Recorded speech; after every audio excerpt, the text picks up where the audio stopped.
So good afternoon, Otec 1029 Sunya Chobia Mobia Kwababa Jabrim Jumadiano so and Tuesday, the 14th of April 2026. We are in Chia Free, the studio of Otec FM 102.9 Emma Bibi out here and Kefribia Jabrim Jumadianimre and Asubiono.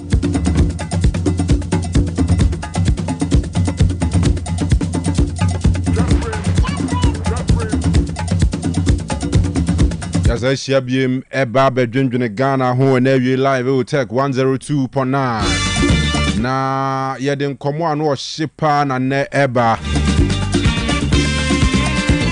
Yabeto dwa ene se Ghana Union of Traders Association. Guta womo edi omo nsem abebom na wie gidigidi. Na omo komo nyina ye ba ko ena omo che se Publican AI.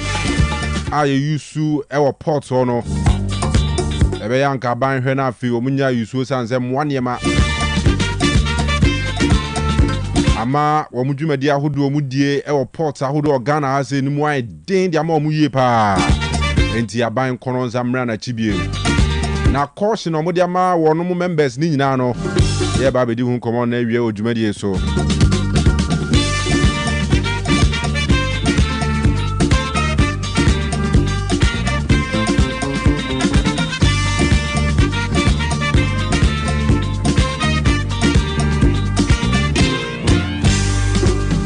Enra the Public Accountability Series, no so Emma Health Minister, Honorable Kwabena Minta Kando, Eba Bishian Central for Church and Semu answer questions bibri. Enra Wabrana Jabrim Ekoso no, ye mamunya excepts nibiti kakra nemum, and ibe rem ye pana finim come on the buy no. Any other issues fire and economy no hunyina no, and also ye be di ehun come on nti. Yebesha se wunya fideni free ase Mr. Franco Tue Champon a member of the NDC and no babijina amanyo kona name odwumadi so sanso na Daniel Taiko enso NPP for one kasama for baako they say no call Subin constituency wa one communication officer no or chese ento bejina me atono so aba na sa akunwa no betena so and a Dr. Aaron Kuma a lecturer Usted doc ebeba na ewie na fe ya hwe nsema hodo group no so ewie mfa asede mu odin ema ye production team Evans Jessica pa na Samuel Kwao ene efia bedu kachire a omutachi management by Amos enso boy chidom gidi ena fe squad ahodo so ewo ho Facebook live stream ni YouTube stream no nyina no eno so more ene imamo boy adwuma gidi we kire wa nya asem ketwa enti yebesre se unya fidie ni free abeba na daha na yadwendwene Ghana ho live Otec 102.9 metinam once again am Dr. Cash chese oye bereaved tenye fidie ni free amedi ndi ose akoto kanu samra kopim 6 eye dwabre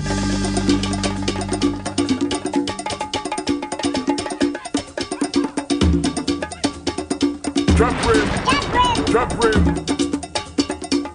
Otec 1029Fm.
in multiple fields with the private sector no.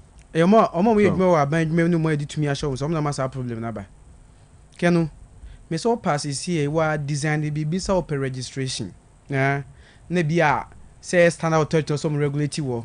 Say bia FDA for say OPEC crata register general department. Kenu minimum crofo a omo dis ke from no ba sem from the Ghana is hanum. Ah o masa dis kanoko. Frustration cobra chi so tuawe. No di. Me yonko bi no so the product if Australia Ghana. Product no buy no. Or the akwa hwehwe mu nyina wie ama ne stamp say obetimi aton. Oye jingle ne commercials no the aton product nke kekra no. On say be take 6 months and some approve. Was who anya Antonio mani biom. Eno ehwo wufu. So we live in a country I say enye manu a I say komo ye boama individual enabling environment no. Omo person mo didi ho. Enti za kwaje passport ta chen so tua bribe. Okwaje birth certificate bribe. Okwaje to be krata de adwuma bi a bribe. From just be bia. Enti individual nyes kanu a ono onfa me wrem anu asan fa Ghana na adwuma kra no. Obewia ma adwuma na gu. Obewia o. Ai, tingrofo ni appetite ni so be bi adwuma enti adwuma mo wia and de dodo na aketua born in so kan bi. Ene. Aha. Going to me for be ban twini condemn the whole month. Now nkotam peanuts being sent in some. Ene. Wabra we exposed to products in usika. Obewia o.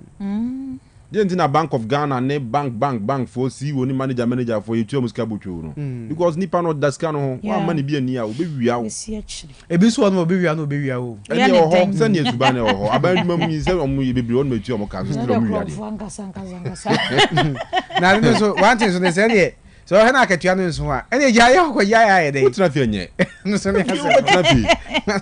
Have any dey be Because just imagine say last na me video bi Otec. There's one guy bi usually talk about unemployment ne nyuma edin wo kroma. And one video be post to wanting reactions from Ghana for ne it was so terrible. Obisa say kroma pa adwuma boys ne girls adwuma mu ye ne pan. Dey company ben na adwuma edin pa na ketu ansa nye. Kohwe din pa man for bobo. Any amount for experiences almost share with you. Obi one must say, or quite man first day, second day, and one could be.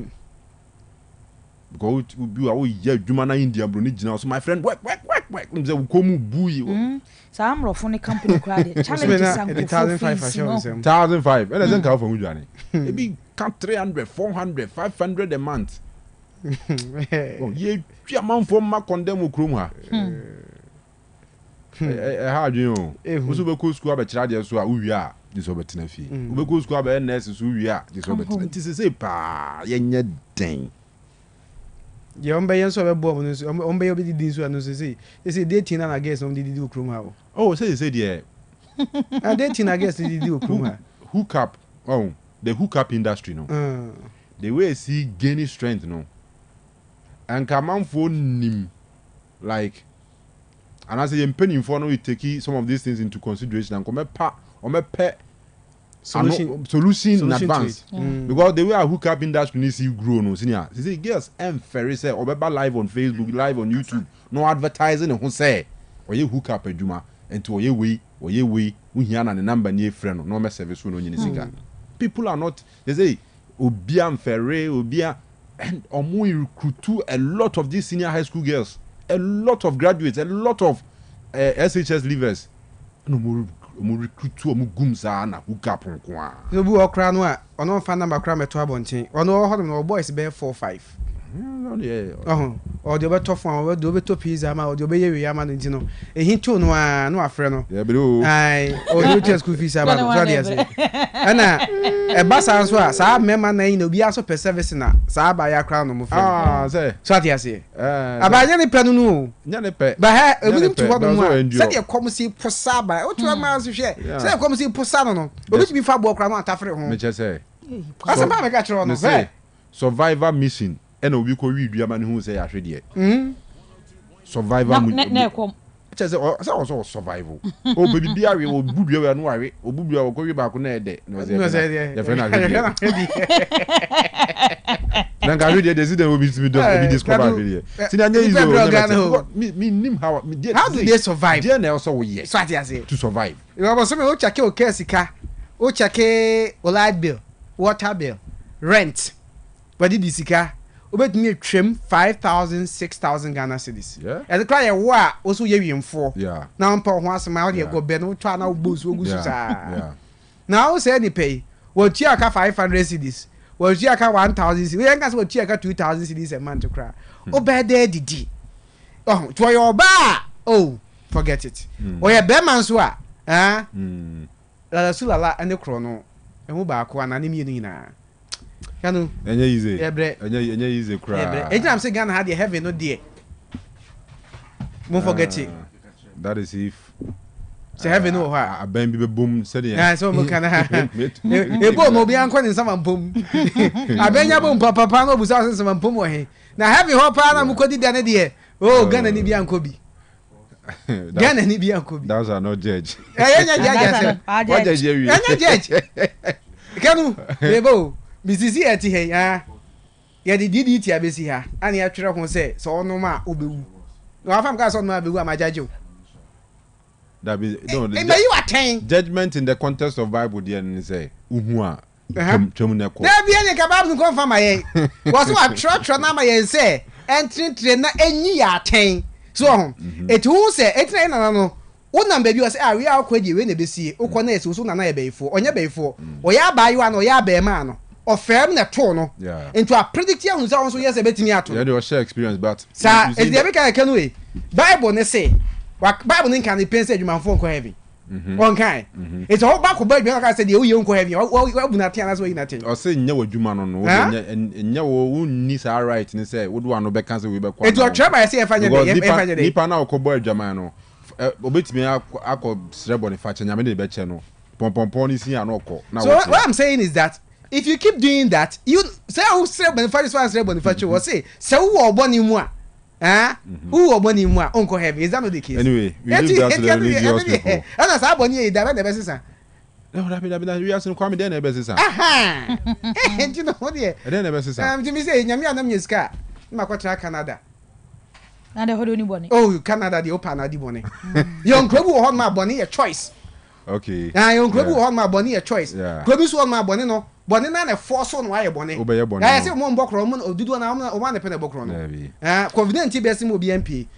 O raba ko bi wo say, "Wo ye so wo pie be upie be nwa abobo no na omo wo ne o ma hwe hu CCTV camera wo ne.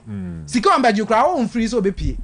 So I say, "Ba ha de e kom be pusa wa ma masa." Udimrika be pie. Udimrika be pie. Anyway. Yam anim. Omumpo, you will survive. You will survive. Kaish. Yeah, me too, survive. Come on, now, I get the four commands so with it wait you. I get the four commands say. And pen for some basic agent and momo. Almost you much to a mokota baby so munya dianini. Again, so munsi, no my jam. Educated here phase 2 no. Sem penimfo no ensi a ommomo free sabia ko si me ko toni ma bosumi na wieye omo wo se contractor no so be ye kire de tia omo. So just imagine so tidwomu di dwaye omo so mbisini foforo so be ya o beto wo no matu afri baby a wo tie no no me akwatra baby nso to be atache bo be bo so ati ase e di mfinsi apete pp no mutimi nsi osika ahye. Yeah, because we sit in a country we live in a country you politicize bibia. So until say you be jai say politicians ebe yusu ya adwene timamfo no ya adwene edi anya de omo pe no we will continue to cry. No. And she says how dear because to you senior grow from the adibia you can na ba example. I'm told say a regional minister announces a contractor is back on site. But them am trying to say ye nyina those days ni enim me Saturday on match me say mpempa boato a Saturday on match e so back grow from dwam because ahomache be ye 435 mo no Saturday no mutu mpaboa e fa e fo pa ukrum a na ekru from market. So what you say, can you imagine the number of people who lose Omajuma because market no for over 16 years at age you back and forth and they see a channel better to us when they say politics about bia no kura no me enko ti we dey get phone dia to jadwa ane mama ntwa so e wa ha na no pe bo mama ne so kopie mu e wo UDS a wo mo eyese wo mo ekwa koyi VC e wo suapon no emu na ye kire se na aka enipa ba miensa ya e wo se ya shortlist wo mo awie wo mo eba meeting no ase na ansakra na UDS council meeting e be koso no omu yanse emrante bi agbawura ho no ebi mu kurakura tuo ni ade minim se wo me shortlist wo mo a omba bebo VCD no omobo na anyusu o se ye di asem o wo se da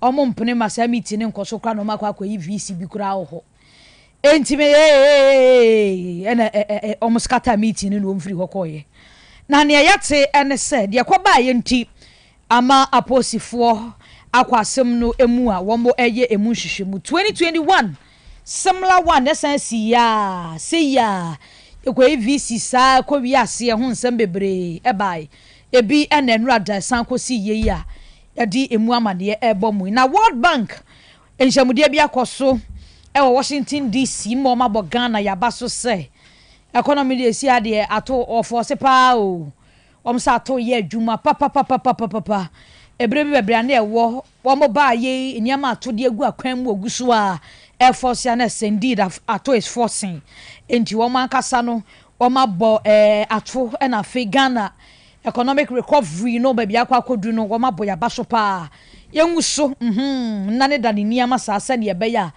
ombe hunu ye no ne yakwa anim dan de won behunu enti wei eya abasobo ya World Bank for ne omde bo ato any recovery process ahodo a abai ne yakwa asen dia na an machankonya wo de ato just say afie we intako no games ni wi ase ne school no na we kwoburu wei wo mo ekoto ashaba ya bi so munsam e ba kwa de aboma ne dada no mo kire say anhwe yi a wo mo tete wa ene edu games say senior high school for no kwa competition a de abeba no ebesen de afie we si yenti no wo ma afato mo so na nanom na wamni school sa hodro ni nyina akwa akodi nkomo GS ama omo green light ni nti sane ye beya asumdwe ene wo mo pe e wo mfimfiri mantem wo nkoba sa mu ko games be wiase we pe obi ani ni aburu obi ban na bi omo mpesa nti wo mo ehase atiasi montre so na sa enkyerɛkyerɛ ni kasai wo mo akɔ adesuafo ne na so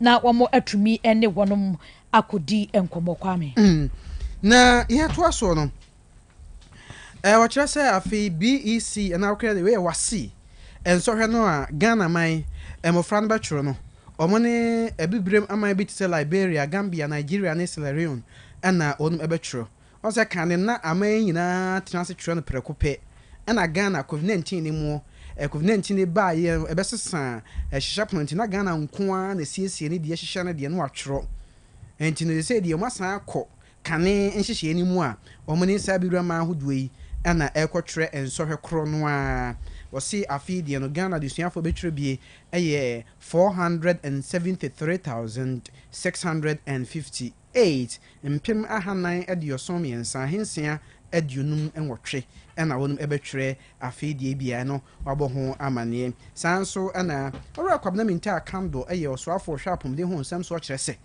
agenda 111 no aban no wan plani ni ye was one shishenu ye kra nai ene ne ama ni nyina aka nsensemu no o se aban na waba foforo ebehwe na kakra betumi bia mum ko manim no o ma ye na emum aban dada no hihye ye so be agenda ma nka ya dwempa so kom fa hihye no no o ma nye ne ye intine akoye wo haw ede ama o man no afi ye nkodwa so na ye ne dwa kakra bi wi a na abudwafo no atoatoa so na o ma dwadwa ensem no amanse Urban PLC ne no ye kan sika dwade se opese odima ho harewo a e amanse Urban PLC dwadefo mesinfo contractor fo bi o discount jo kroma de ahyankafo motimi nka opese bi savings account current account na susu account ya amanse ho a ana abosese draw bosia hodo ni nyina wo ma bi ena eja otimi nka tie me amanse kwa abosia no onto anka so nso no from no de mawo se eye na bafie otususu ho na apɛ ho bosia wo ye obi awo ahomgye mu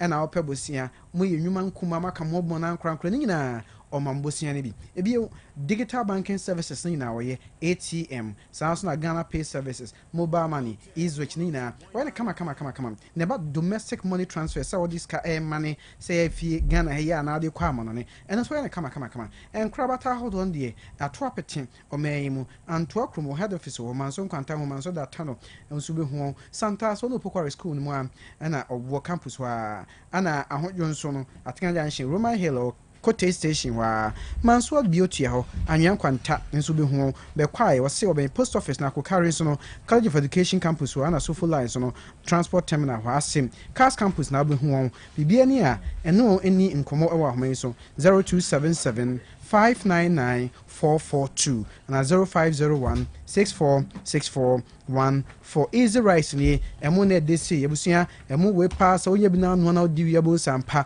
omo na easy rice de emedidie eye easy wose mo na Ghana here na odua no na waye ne kama to bia so jollof rice na mutu emu odua ne bia easy rice odu dwomu am ya hodo ton mo nyina kwa easy rice edum ke odwom Dr. Mensa Bantima dwom ana so amedwom nyina okwa abedi mo pendo support no mo fra Advance One Trading Enterprise wonum ewo Saba Mama Junction honma Advance One Trading ewo Saba Mama Junction ho amane 0244 244 847 and 0204 468590. Perfect ngoma no wonya bi mu abofra na abomodwen a se obekọ bookshop bi e ben wo na wakọ prepare series books ni bi sanse bueno naka any Ghana Education Service ni na the stamp nurse so se bueno eneye da bia meka cho se brofo de troya ne mu da ho nti akwada no won parking camp de ni bo so ada na akọ ni trim brofo ni mu nya den nti waka nurse ade no wo peso obeka bebre your English language books ahodron bi wo ma basic kwanko JHS3 history of Ghana basic kwanko basic 6 RME no de ma basic kwanko JHS3 computing KG1 to basic 6 creative art no basic 1 to basic 6 ebana science math no RME no ana social studies English no computing career tech no mo JHS level ni nyina damo de no ho ya ma no mo ko preschool nursery ni KG no ya na ye numeracy language and literacy creative art finance computing writing and coloring for preschools mo mara mejemo de books ne doso class bi akwada ne wo no perfect aye ni such a way wo bia benya na je early childhood education ya na hia pa wo akwada no obenyini no wo bebia ne nkwada abremu no sase build no ho na nya fe no obenyina wie no na mba no bibia anko ni trim enwoma atoma ni nyina nko ye to perfect de ne ma no na wa bedi adanse se eye medofo kumase aputo gya ne we ben station no enkrade danso manifesto pen ye wo ya homa ne ye 0243299938 and 0540 755 465 0540 755 465 Prefa series basic school assessment competition no the northern sector there no ye kwa southern sector ye hwe ani mo se me ne da etoso enwotwe o mo quarter finals ne be koso na semi finals no 15th May finals no 22nd May mo nsha ne nso emaye se Ebenezer Senior High School wo dance man last stop ehwo na ebe koso ehwo na main contest no main one no ebe koso Wesley Grammar Senior High School national one ne de yemfa date na mind nationals no montami kuchu brenu du wa the date ne beba sane be ya wonso obetumi ahya ne nso na wahia ye na yaja aboma fei yantinsi fomwe na yenkodi edwa Osbel Limited semen kancho se we foreman we contractor na wo pe blocks papa de aye adwuma teacher Osbel e na wasa de wani achirem e wo ho standard no concrete no solid hollow 5 6 4 inches ni nyina ebi e wo ho na we no corridor sabo sam kasam jata cement no o mabibia kom machine so honkwa na be hu bi krom ha machine no omdi twa no de honkwa na bi si nti onya brand ya dage ya calculation no otwagu ho no ma wo di sida na anya plastering pa kama na no ohim police station omnya plastering obi edu na obisa na contractor ne say we Osbel Limited insand wo na mkofa ye enti wonso adwuma na wo ye no kokofa bi wo ho wo kan wo fa ya no de kwa akogya wo plot ne so no akwa deliver dia ma nyo no kwa no tonton wo pavers na clay dear stone dear grass dear stamp dear na interlocking concrete pavers na dear wo pe biara Osbel Limited me do for kan se ne wo udru bridge signboard ne so a woni na no zemi for dan na wo ho no e na hwe animu bo nsa signboard ni si kwan ho profe ba bia signboard ni si no ekɔ factory ho no enu 1 minute mpo anantia obedu na mantia no wo mo bo adwuma 0244 377612 and 0244 043 805 Osborne Motors car no wo to no to papa pre kwan hwe yi a wo do sika nyina wo de service na wo repair na wo ye ni si eyeka bum peka nintino wo de ekwae na kokopeka papa we wo shipe ya na baba bedu no akwa koyi no de aba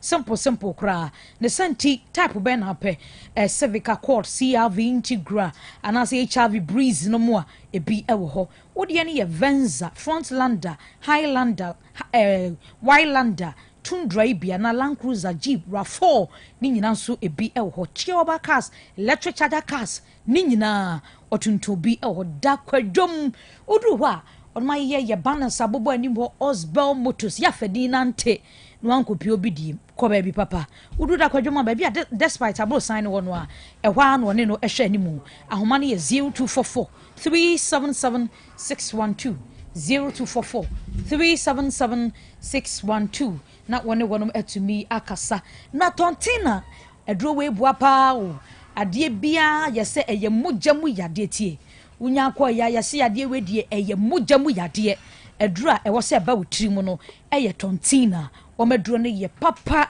wode no liver ho asam ekidi ho asam osana ana wode ne asma bo ne bo no eye ne yasa ne bo no nyina mesro bo modian so benya tontina no anonom wo obeda sore no ne nsa ne na nyina pagya ne nimu nyina pagya petontina ni binanom yade bia enam momoja mu edro no eye tontina eboa wo papa ema moja ne bibia ye ku fan wo na asene no wo se me pressure kosoro me sugar kosoro edro ni abo aba ka chiro bia no nso entobi ononom emfa emame Qualinak Ashtown bi wo ho Freddie Mens Misty Apidan Danny Herbal afi no Blizzard require wonum nyina atunton bi me so yam fretontina mpanyimfo 0244 814 302 and 0501 628931 abapa mo eye bia obedi dwama ho aba wa abusua ho be haro free say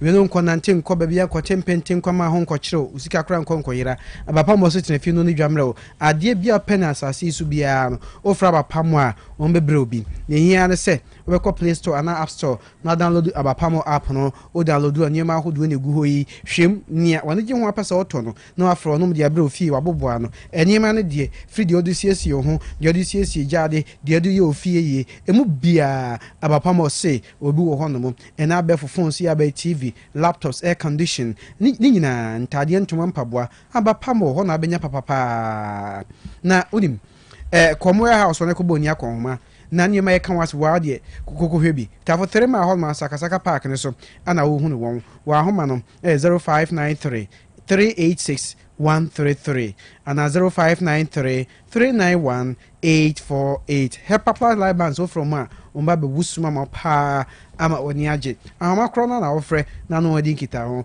Vema Plus Limited ni ebusi odi nupa be dwaso Prostavite capsules ojo nso a emayi ba nso abechem saa na yimframa fa ho ojo nso so na ojo nso na dribble o chele ne Messi ekwa na ba hanum ebusi ya ote ya wo mu ana Prostavite capsules no na anonom na X Drive capsules no so ni bu ho no mu a wa afode omu die pagya bucket no wo de da hokra na pagya ntimi pagya debi num X Drive capsules no be ma be wo gina so pa e be se ba na sisi a ho asane won so a premature ejaculation e be ye free hokra X Drive capsules na busia so bi hwe na de be dia dance little capsules no no yi nka na omune mu so da as crew wo hosol through to no bu also a obeyi amaman sa esanso emi boost anti we ya sa how ni na e be ye fraud ya mama mu de ni ofichi kro no ha be mu ana se e ba obeti ya obetwa adwo sa emayi bakpokpok misro dinner capsules na wono no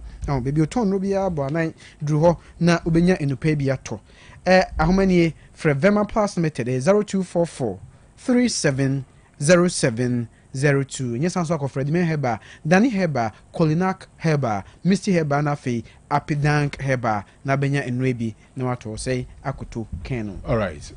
Any ebedamo say. Mun kanche teacher for na. Ye bi omo portal ni so munya butre. Mun fanye mpaebo. Bibia show soro nsa. Ye be fan so be fa. Yese wo nyame bi e friend no unemployed god. Ono mo tifi omo nya adwuma nyina sa nyame na hwe omo so. Na anim de tie. Sometimes utifie unim the obedi kura no you have no idea. Yeah. But ubo answer miraculously. Yes. Call be aba. From old schoolmates be, from old friend be, from family member be, from work. Charlie, I'm too catch there. Oh, Charlie, I'm a few. Now, when we never bounce now, once account, you didn't have done. Into unemployed Yamino, or because we are almost so. And you better, I do as my can say. Hey, come never tell cry. Never tell. Maybe mobile no way 2019. Depressed. Egufie. I will try still. I am Corabia. Easy. Never tell. Never tell. Never tell. So never tell. Anyway, young queen. All right. Ever that kwame ne adwoa asiye papa. Na ya to adwumade no so. Enche ebe try na fi yanya penyini ba ko amano so ne atwe nkomo bi ehia pa na de tie ne se ya di AIB abaga na imports ama akofa asem ane ensem bebri ena aba no krepa ne say reading about the AI no mahu sem penifo reason omode call install is AI no port woni na no very simple. Enti ebetra na nyina ya educate ye ho na ya hwe na tini ye aha ne hia me no the reason why omode AI na bane ade asa AI no eye port o say 1 checks the true value of imported goods. 2 detects fraud and suspicious shipments. 3 calculates the correct import duties. 4 improves revenue for the country. 5 speeds up the standardizes port operations. Okay, speeds up and standardizes port operations. We na ye so mfaso. The into the AI na ba ho. Na ebusuafo dwadifo mo fa ne makra ne ma ba ye port ko yi ne port oni ade ne chese AI no de sabi enko yie kra. Computer abeji ni padwuma ye. Na afi so omo chese onye ne ye reasons why omo kasa ne de ye bepe na afi atra ne omo di nkomo no ma kire mu de akire. Enti gutafo no ho asem na meken wo mo kire se aban no enya AI sem no na afi nipa nya adwuma ho. To be honest with you, I draw a lot of questions. I mean, in some bebre we were training at the obebusa questions. The enti no mo mpe. The entia also mutimi my answers to the reason why omo fi say AI no emwa omo dwumadi ahodo omo di e wo port so. Enti abusuafo you better try na afi ya uncover sa enkomo no at appropriate time. Send me the kind of 2 Jano and NDC rep our show with so Frank Otuo a champon. For Recruit Constituency Communication Officer hopeful, and then a member of the Ashanti Regional Communication Team MRDNDC. And Daniel Taiko a Subin Constituency Communication Officer hopeful, and then of course a member of the NPP Regional Communication Team. And Dr. Aaron Kuma on your lecturer, senior lecturer, Houston. Afi yanko amanoswe Samson Asaki Awingobit. Okay, Awingobit. Aha. On an executive secretary, Emma Importers and Exporters Association. Yaneno Echinkobo. Mr. Samson, good afternoon. Good afternoon, Mini Abima. Majona, who are there? No, yeah, Papa. Namuswe. Yanko Pandaruma, who are Udin Manyan, ya Fachame. Why are the Executive Secretary for Importers and Exporters Association of Ghana. Fantastic. Of Ghana. Okay, all right. Importers and Exporters Association of Ghana, because these are people clone, people try to imitate. Oh, okay. So, okay. Yes. Okay. Or you can say IEAG. Oh, okay. All right. As a Importers and Exporters Association of Ghana. The importe Juma Potiben Amudin Ghana. Oh, we are a research institute. We advocate for importers and exporters.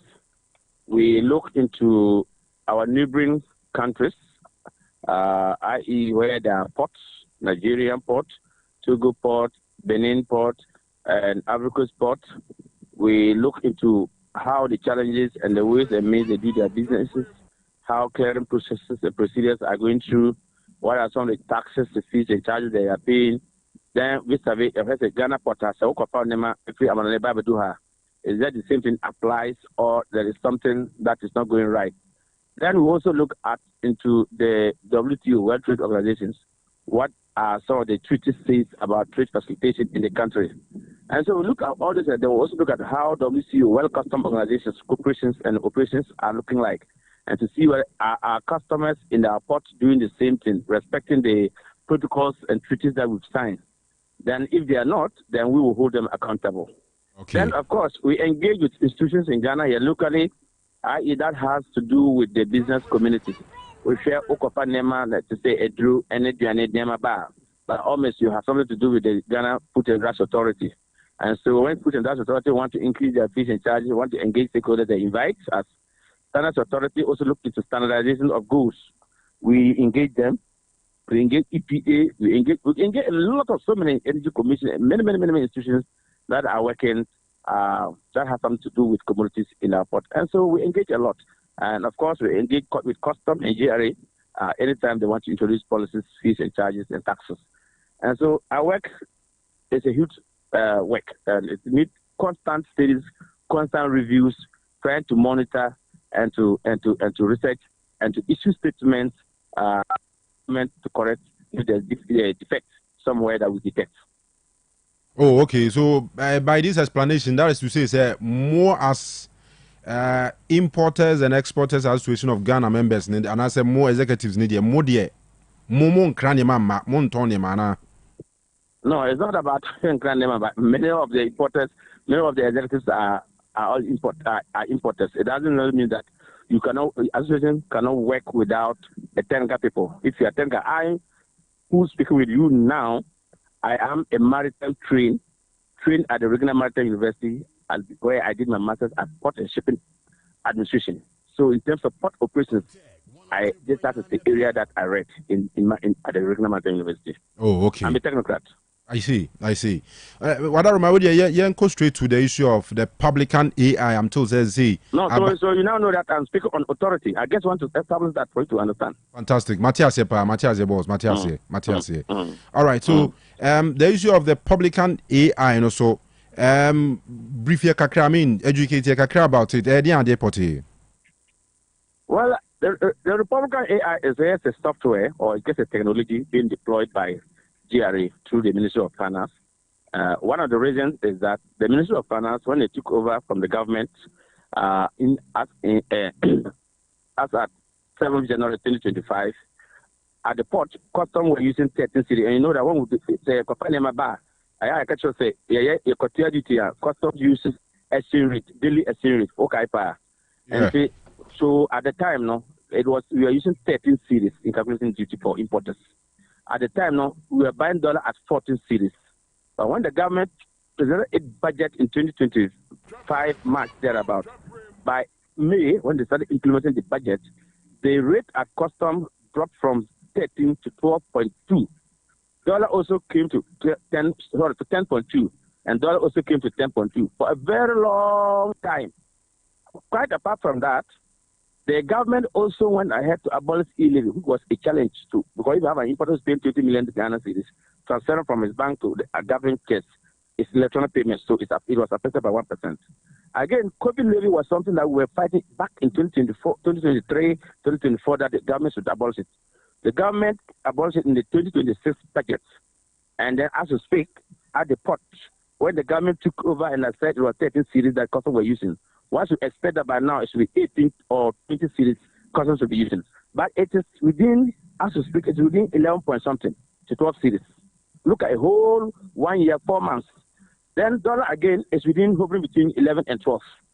So there have been so much savings. So when the government realized, no, after all these things I've done for business community, I expect business community to declare, to be utmost good to declare the actual values that they are getting from their suppliers. If one will go and buy a frozen chicken, let's use frozen chicken as a case study. A frozen chicken, a carton, if you don't pay it at store, maybe $4 per carton, okay, or $3 per carton. Why? And one will come to Ghana and say, oh, I bought it at $1.70.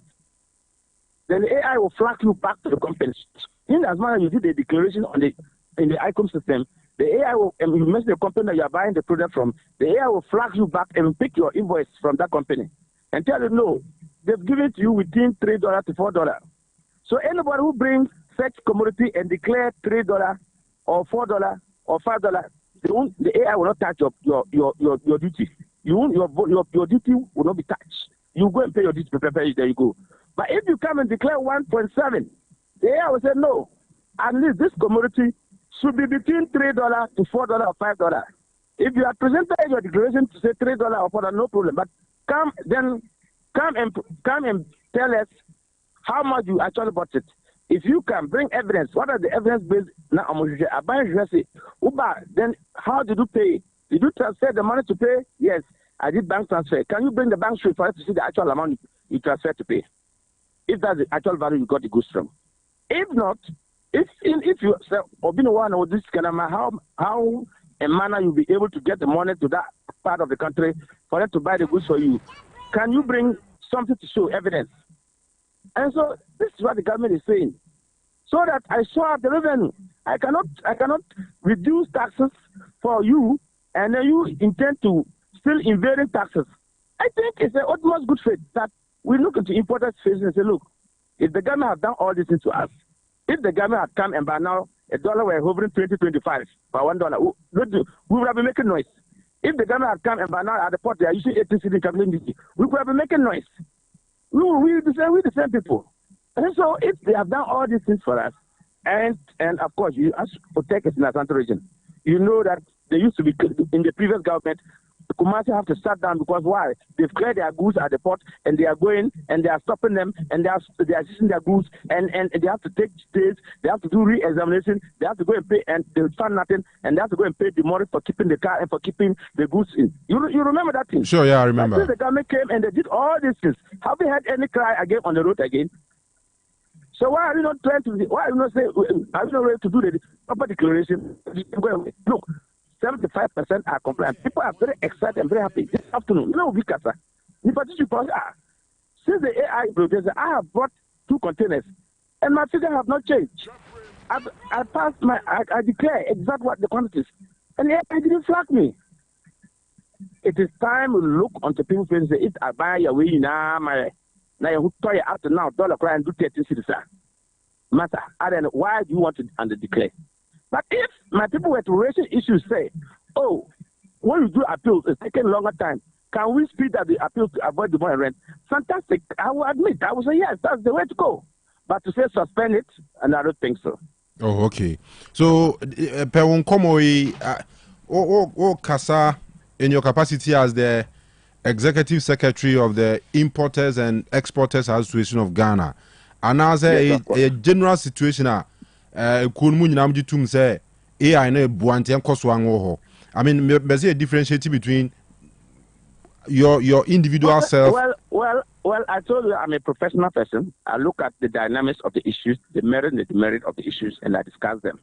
I discuss them based on technical competence and based on professional point of view. And I discuss them based on, as an executive secretary, in as much as I have a responsibility to protect and to speak for importers and exporters in the country, I also owe a duty as a citizen, as a Ghanaian, to also tell any importer who want to under-declare that don't under-declare.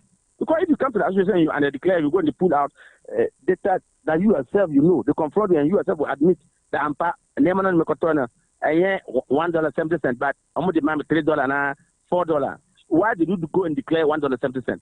So it's gone things of the past where we used to just declare on the items and it goes through the custom officers, and the custom officer did not have any capacity to actually pull any invoice or any receipt from your supplier to confront with you. Today they can pull it and confront with you that no, I say never no kotoba no, and yeah $1.70 the amount $3 the amount $2.50.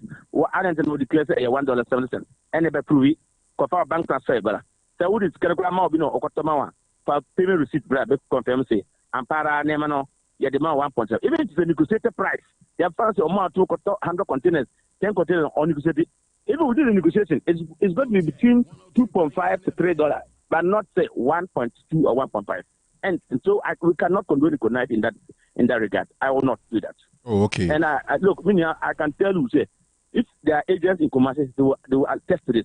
There are professional free forwarders who call one catcher and say, yeah, we be man on my invoice. I don't want any problem from GRA and from custom any day. If you want, I will declare exactly what your values are.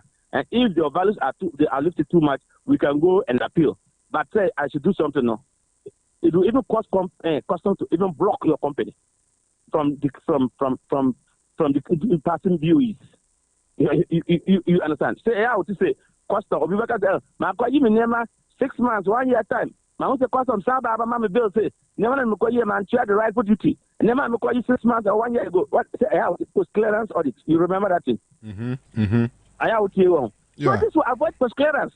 This AI will avoid post clearance. Me call you name my charge to be me cotton me name my cotton cry we as a cotton over. Now after 6 months why I say you did not pay the rightful duty at the time. Customs have realized that you owe custom. Come and pay again.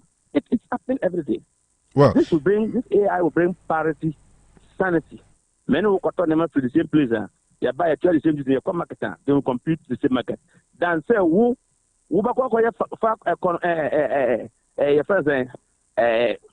how will I say in a conniving way to declare lower rate.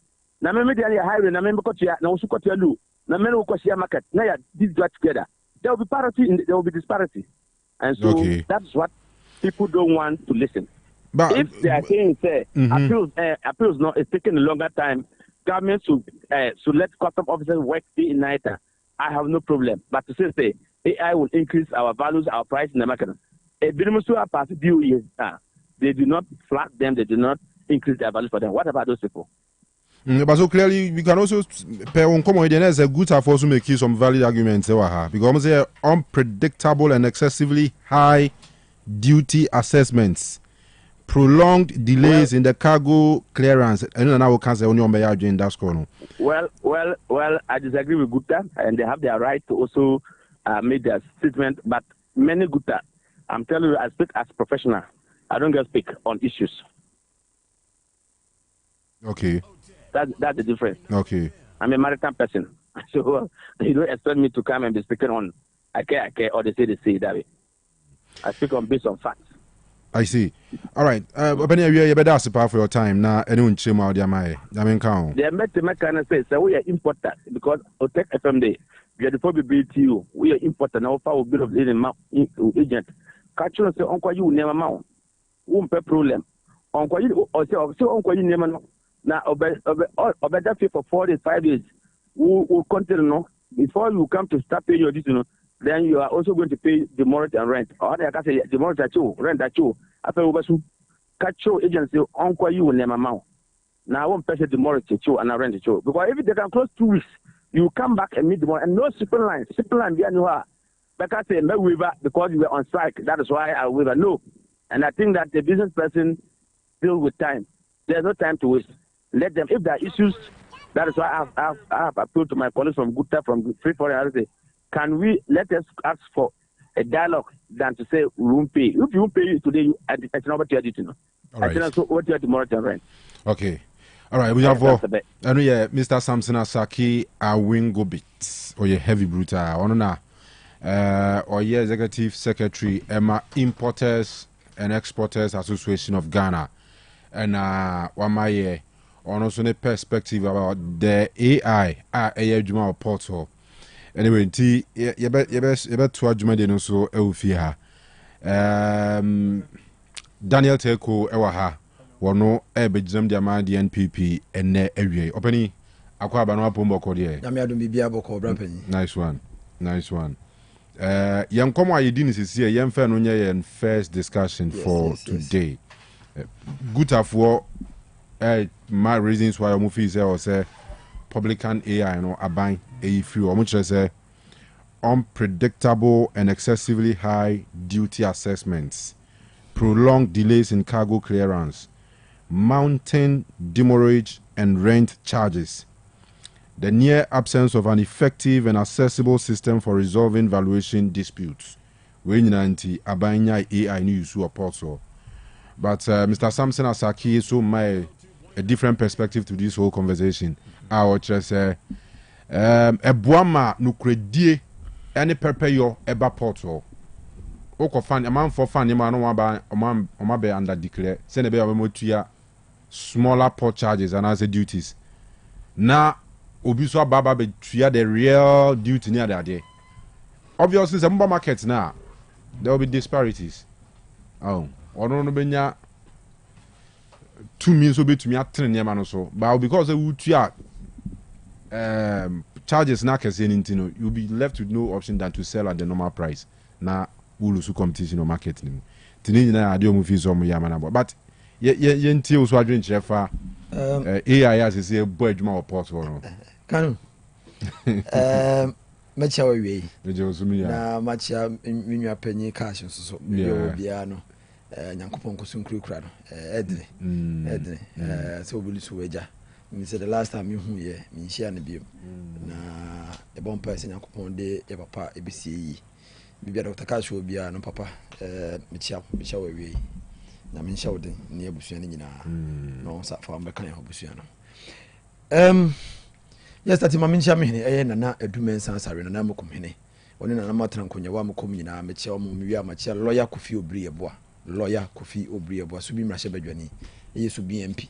Baby o bia nso no so mechia no kire se modern ba wo bo subin ene support de ma subin constituency mabunu e wo suku afam ayarehwem ene bibia no ya de emeni so ti bibia mitena bia no meka se papa yankopon shara no onye okese e wo odo a wo ma constituency no ne the leadership de ma subin constituency ene executive se wo subin nyina asantima MPP be ko so nya damose da ne da nyina mo gibre na mo ye party adwuma bibia mo bia be chia mo na ye informasi dan so ndi Miwia mamincha is a mills while you is a mills in share so incoming in share so chairman.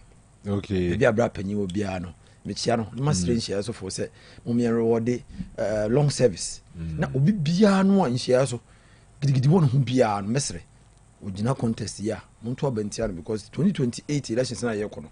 Yempe will be a gidi one, it will be a wardrobe, will be a wide and Pama part and was some part nache. Gidi say hero is a mercy will be a why party adwumache ti say your rewarding loyalty ebe ma yenwano nketo mo start your party adwuma na hunu say so your party adwumacha will reward you with the chairmanship of constituency na menka no no nyene kase nyame nimni minua Samson Asaki Awingobit executive secretary of Importers and Exporters Association Matieni kasa ache onye na mitie no na ye monwa ne nsema kese a wo kan ye monwa because on you be a media friendly and the point time bia o de ma radio so e bra na MPP wa ban mu ene NDC ba ban mu kwan wafa so wo kasa ye monwa. He should be principled enough defending importers and exporters. Let us see executive secretary who to be say question be say the position now what church mu ne no and the personal position and now say executive secretary of importers and exporters on the eba I feel also a professional. You want crofo bi won mo either they are PNC or a PNC NDC or CPP NDC when you call them depending on which government is in power the kasa is different and then the same to managere ntia ogidi say he is defending government against the people he is supposed to defend and now support and then I won't go bit Asaki and now will defend the government. No clearly say NDC aban no na digitalization agenda Dr. Mahmoud Baumia at the back Kroma no say obeyi proye kan any katahye free ho. They bastardized every policy and program Dr. Mahmoud Baumia brought to this country. They bastardized everything, including the Ghana card. Mekai Dr. Mahmoud Bawumia can say Ghana card is more important than even 6 interchanges. They took him to the cleaners, and this. And these people, 1,000 interchange. 1,000 interchange. They took him to the cleaners. What they forget, they say, to be able to build a system that will be able to run this country well. Near buildings that they are building on mine. We need data on whoever is doing the importation, whoever is doing whatever activity. And so when you are able to identify everybody, it will solve crime issue, it will solve health issue, it will solve security issues, a lot of things. And then NDC for dream because say omo the Republican AI system aba omo the corporate one nya digitalization some bibia na yeke and so no Dr. Mahmoud Ba me ade tan hye ni gu akwan mu no de enyoma bebre gu akwan mu say be ya in the future enyo no Dr. Mahmoud Ba me in the future even if he's not president or vice president, any successive government will be able to build on the system that we have. The bastardized him and say he has shifted away from economics to digitalization, and then this is for some of the Republican AI ba no problem. Now, what the people are asking, Vice President of Guta, Joseph Paddy, was say they are not asking for more. They are not saying they won't pay another system. They are asking say suspend it and do further engagement and let things be clarified. Because Ukraine say Ghana, whether we like it or not, and no more you talk about Ghana. Me, I deal with importers. Me to home use chairs. Even though I also sell Ghana made chairs. But what I know is say, when they go, the chairs they bring, they are not brand new, that the system will be able to take their prices from wherever they are taking it from. And some of the price goods normally a negotiated price. So don't know admit it, you know. The system will not be able to know the price about it. It is a na system no ko pick it. Ebia or say 2-in-1 and 3-in-1 and as a set which is 3-2-1. Chair 2-in-1, 3-in-1 a single. No ko pick a mono set war UK. No the ba no the bema me and me ko negotiated price because me ko to say e da kwan and obi gina ho no de ma me e be 1,000 cedis. Now AI no ko pick 3,000. What it means is that the price of the good that I have brought through negotiated price no is going to be higher, and therefore when I'm going to sell it to the ordinary Ghanaian, the price will also be higher because buying this can now watch free me hono. Me de beka akunya no bo ho. Na me wi a ma ba beton wa ha. I usually say demand the money bank receipt ni sa anima ibi kaka. Anyo nyoni nyina. Anyo nyoni nyina. Na me can say home use nyoma na ye to di ba ha most of the things that we buy. Ah ye home say e mono dia the system can pick the price over there. But you know, say you know more year Juma or more importers, ne exporters, ne minka importers. The things that they import into this system. Uko magazine, and you want to ebu on omuko be on freno obibi ya nye scrap yard. Omo you word be on use. Where they go omuko ebi aka no, o engine apa no kokoto engine. Say tie na apa kokoto tie. Say bia body part be EB part me na beto. You buy it from people who don't have receipts. Okay. This is something that we have. This is reality. But how do port and AI and actual system say AI no pick engine bia Hyundai Veloster engine no ko pick a mono no bo. Okay. Now on me tax no bo ha. When I didn't buy it at that price, how do I the importer argue with the machine? Me don't mean a machine argument. Machine na print say my engine no me 25,000. Meanwhile I bought it at 2,500. Which is possible, which is the situation. Because sa scrap yard no omo word be omo scrap yard omo word omo baby a omo tutu nyoma omo tonton no uko magazine they will tell you that's where they buy some of the things mo ni abre na Chinese for no omo timi excavator ba krom ha omo tutu excavator omo tutu cars e de ba krom ba sise no omo yard wo krom ha mo ni akọ ho no the ordinary Ghanaian who is trying to import something with the small money no mo for some running everybody out of business because you want to take every amount that you want to take from the ordinary importer. And what Guta is asking, and they say yes, Ramo. The way I'm implement it, they will be a baby. But yen tells ye, again, I'm with my yen tells ye, it is suspend the policy and then engage with us further. Yen tells ye, ye go catch your members and say, this is how the government wants to work. Most yes, we input as we already benny. Now, government near Benfifi, near Babishia, oh, Finfi near the Edma. Anya sadia san shewe ekoi mu ya maye be ba be kun the ordinary Ghanaian because me dey dey about 5 cedis now wa be jime 3 cedis 50 pesos am dey be come na 8 cedis 50 pesos ma turn 12 cedis who suffers the importer no so for best of an say adeɛ wei na ɔtɔn first na kotumi tɔn 10 in a month is ɔbɛtɔn 3 that wɔtɔn no nkɔfo yiyia sɛ nkɔmɔtɔ 10 but nipa 10 ntumi mɛtɔ biom enti 3 na ntumi bɛtɔ ɛ it what happens is say spare part na ɛhyɛ kaa mu a dada no ɔbɛba aboabo race nso wɔ no na ɔba bɛtɔ deɛ kaa bi a ɛnya accident a anaa kaa bi a yɛtwitwa ne scraps na ɔba bɛtɔ adeɛ a ɛnyɛ papa anka yɛ sɛ nkɛde kɔ scraps na ɔba bɛka kyɛ scrap ne sɛ mesrɛ adeɛ wɔ mihia na ɔda bɛhyɛ machine mu na mene wo mmienu akɔkɔfa car no sɛ bi a meekɔdwo so ne akɔtena saa car nim na car no akɔhwie agu because the spare part that we're supposed to buy from the importer we are no more buying we are buying from source a ɛnyɛ papa that is how dangerous the AI public system no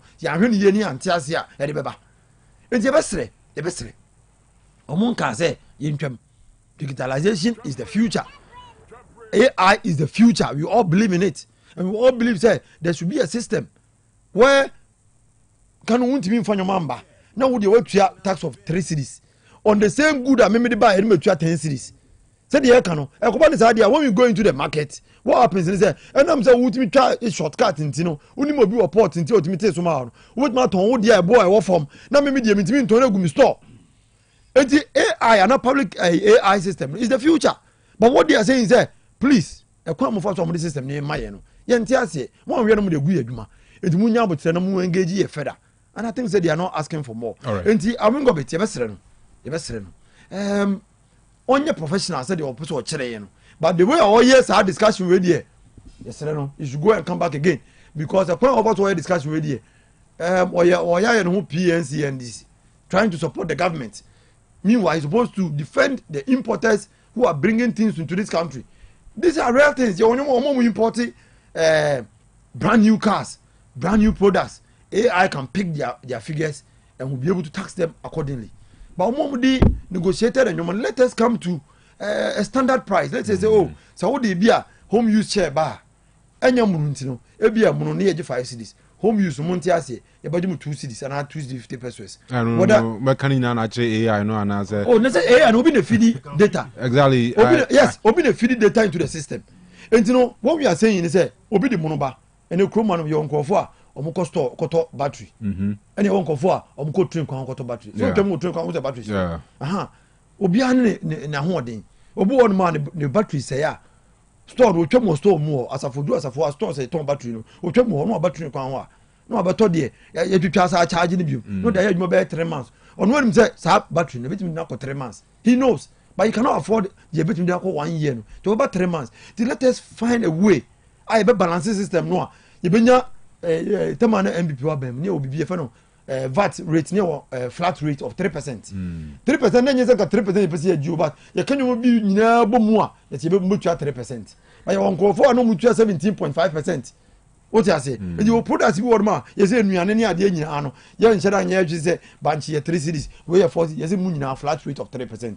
And you bet me ye further engagement ne aka say oh who the home use chairs, home use fridge, home use TV, home use then bar there's a flat rate of this amount. But how they mono ne ba dia the system will be able to pick the prices and give you accordingly the price that you're supposed to bring. But ye we nyina no ni adwin the ordinary Ghanaian ni aka kire port and aka kire trade minister say yes run only transport minister say e kromo mo Chinese for Lebanese for gi adwuma gu afiri ensem o tom Ghana ha ene China for any Lebanese for any Nigeria for mo gi adwuma afiri ensem they should make that one a priority. They should make that one a priority. Go to China more right now. Me ma for car Ghana ni ma for car akoduru nkan for plane akọ China akọ products na di aba no na China ni ntia no oton price e lower than me dia no. Meanwhile they are not supposed to do retail business. You people are not serious about this one. All you are serious about is bringing a system yentia here na mo be gina port amanyoma boy dey already no Ghana had more shit to obi an control ma Ghana had more shit papa yentimi to he and aduane mpo ukwa aduane mi si kokoro wo mantamu upa first na ukwa be 9 o'clock na kokoro no upon and na 11 o'clock ko no to Bankuru na nko start no pa acha 10 11 no ofiro na boko 2 o'clock no to e just say people do not have money. Government should pay contractors, government should pay workers, government should pay people for them to have money in their hand. Omunye sika nto omunsem no munko ye nnuano mo ma no no so nkoto ade ne ehunu ye nye sika no munya to mu de nyoma hu ko begu ye so ano odene omani mu ohye ye be sere aban ye to obama o say we creating a enabling environment for businesses to thrive. So when you are bringing a policy and people don't understand, among for ntiase say na wo de ba no nya abotre ni enkuyechi suspend policy no ni enkuyechi ni engagement ni ente ho ase say de be ye koton ade ezo be chechire mu a me sure say they are not asking for too much. All right, be that be tell me that pa jo ahome me ba so later on na mama engage Frank Otuo a champion Zavrang let's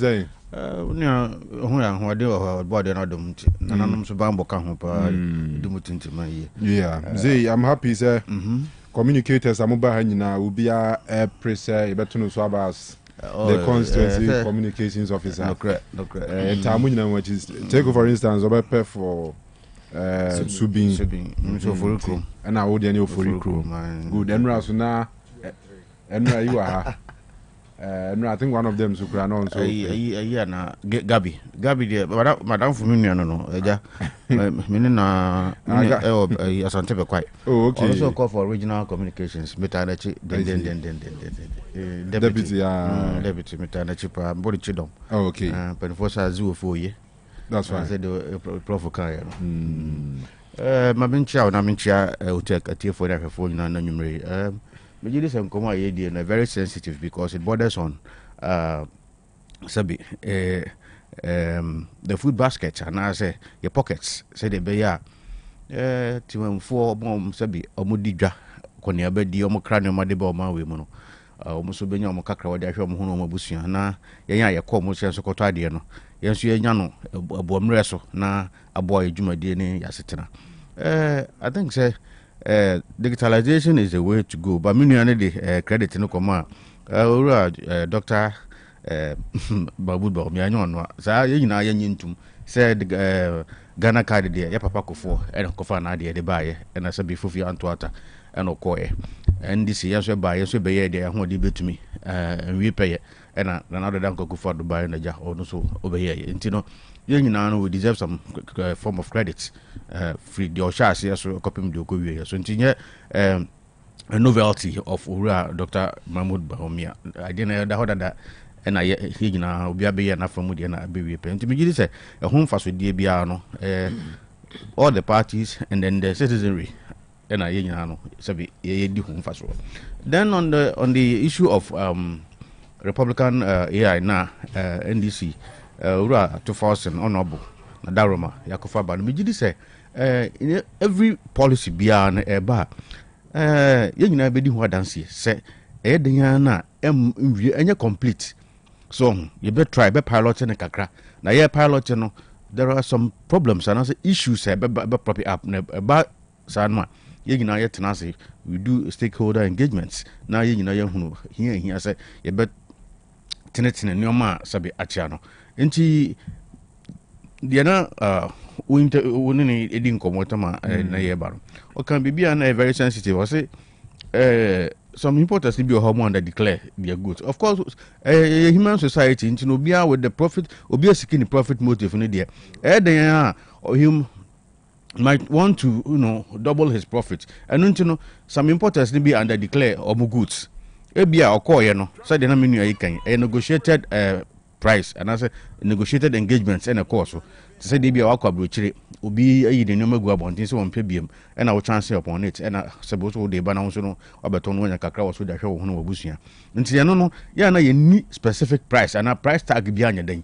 Anyhow, and on a Sunday they be draw AI no cannot speculate and also cannot decide exactly say be a item when the price I brush what to say and I will talk because of and the data idea feeding no and no one or generate sabi o duty no e dey ama wo and I know so no you need second hand products e wo ho any more mo dey ama no bia no I stand for correction though any data idea ama no bia na data me gidi say ye nyoma mono ho nyoma na dey e dey ama na say nyoma wa store akoto I be ama receipt price tax divided e wo ho and ntin basa na the AI will be able to generate the prices now ukoton wo no na wahwe ho value no dia ma duty I was say utua e wo Ghana ha say eno na me gidi say e wo say ye that stakeholder engagement say the be ya ɔmo so kodi ɔmo dwa nkakra na ɔmo de ba no ye nyina no ye bɛkɔ bɛnkrom ne ehunu sɛ okay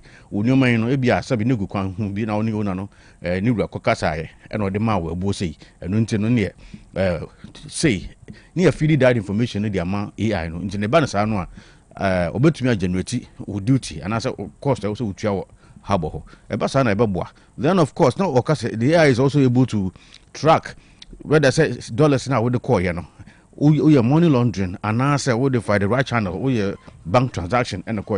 I think that is the most important thing I was saying in our there. Yeah, applauded the system because there are people so be crowd to me smuggle sika or money laundering no they could do which instead say be this kind but no they told them no they aba sa online fraud ni sa romance fraud ni the idea of romance scam that is what some of them do. Credit scamming obi hold to me we will be credit card or outside no they are told nyoma no they are say no baby or you ha no atona mfaso de na den abeni dia. So if the system is able to detect say a crowd fast so this can kura e be America na UK na Germany e could be any and China no any and no ma say na auto here say na aka no me gidi say e be boy system no na nyina dey very, very transparent am I ho e ba no sa no a do dwani na ono kodi dwa e dey after the man dey aba no odo no enya ne seso ene ne de okwakoto fi ono no ho no ono so nya what value for money enti ma ya discardi ora ne sabi ne nsem na waka ya me gidi say some significant portion bi o ho a oka ya me gidi say ye ni system no be ha adwene so obobo ya say akonya no so because ye nyina ye nim sabi importers di binom omo no ma omo ye edu report ho na so wadamfo bi ho ebe ne ya cut cost na obi kra na VAT na say to bi also tua no aye den wa escape no de aba na obeton ne ma no ofa ne mfa so e ba sa no a aban ne ntumi nya sika e wo say ohia na ode bo oman no ho bra ye be kan say no so na sika no so no ba bia e kɔ no because matete say just about a week or two our system no mo deploy no sika ye generate no enye sika kuma ye be hwɛ say sika no so ye nya no ebe bo man no ho bra na sabi enkodi ba kofo bi botom no no to mfa nye dia ono so epe nti said I didn't connect akwa human endeavor untumi ni the human factor in free mo mesre say stakeholder engagement na enkoso said there almost be meet guta be meet the minister of what do you call it is it employment transport no I think say they kwan so no on share wo mo. Now they should give them what more explanation as to how the system no is here juma and maybe omu here further information be as on the system no so a ye nyina ne George ni hu na ye hu say if ya the system way ya the information in my system na e betumi aboa yen e ma juma di a e wo so ye di ma timamfo any importers and so mo kra no ma de bo ma we mu nyina no omu nyina so abenya eso sabe emfa so na we no that is not to say ye ba be gu obi adwuma ye me gu obi adwuma you dey say baby wi ase ne keka ko no nimdie aba bebre wo say ye nyina no one way or the other you abreast we get your bread with the system say na wi ase ne anamo say na wi ase ne efa so wo say ye nyina no so no ye boy ho so say de be ya enema ne ba quick with immediate effect ye be sua de so ne art system no bi so asese de be ya yen kachi e wo enema bi mu me no me ya adwene say ya hwe ya you be throw some people out of the market because enema na yen ye boka timamufo ekofa free edone hoba no nkofo bi nso akoko bi timan yi mu a omo nso no sabi sa retail business na bi no omo ye eno de mesre say guta another Minister of France, Trade and Industry. I was should be up and doing. Now you're clamping those people down because Obiara know how over to my free gun and China say retail business. You can't do it. Oko no akofan man no beton wo krom. Sa so there was a China ni so ba say ya ono so de no man ba on wholesale trading fine. Eno de beboa. Ba sa wo ba ebi mu na mafie mu e de tete moto to. No mo de rural fie mu. No mo de man for high purchase. No atoto so for me wa obi aboka ko tua duty e wo port. Ya gym vata kese ono so obada bi the same idwa no ono so anya ne mfaso kakra dia hwe no ho ne na busua dia na wo say o man no ye so ye mra bi ahyehyɛ boy ho ban bokroma ho ban no ye ma no ya activate no na ye hu se timamuni no ontra ne kromo no sanya den ensan sofa nti kakra meka ne se ne mre no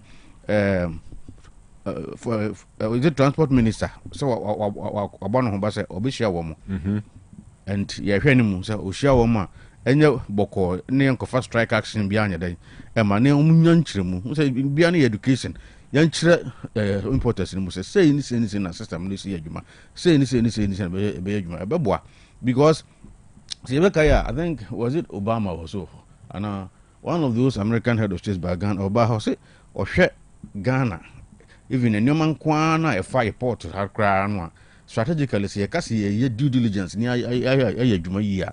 She can't keep being a free one crown and no crabit master or mine mabo. Dan said they be an idea and said and say money a carbon a cobosiano. And no man who's a rule at first or no so or who's a no so more than if you ye. That's this good systems a good aquama. You bet money secretary dear. I'm requiring IMF ni World Bank and one man ko bobus. Earlier on that take who can say on way into such businesses or kind of money a lot of them know and Tom money man from the original source a bit more Tracy prices and I made mention of that fact. I was of the negotiated prices. Fantastic. So Ebanis what happens and is the AI no cannot ever predict figures no wrongly. Oh, sure. It's affecting such traders also. Yes, and I make I say a dialogue here and as a meeting here Mukwakoye. I think say the we introduce such system should be able to explain to the importers. Say this is how the system works. So they say now importers and also on their side they should be able to tell them. So okay, if this is how the thing works out, most of the things are you're from the source.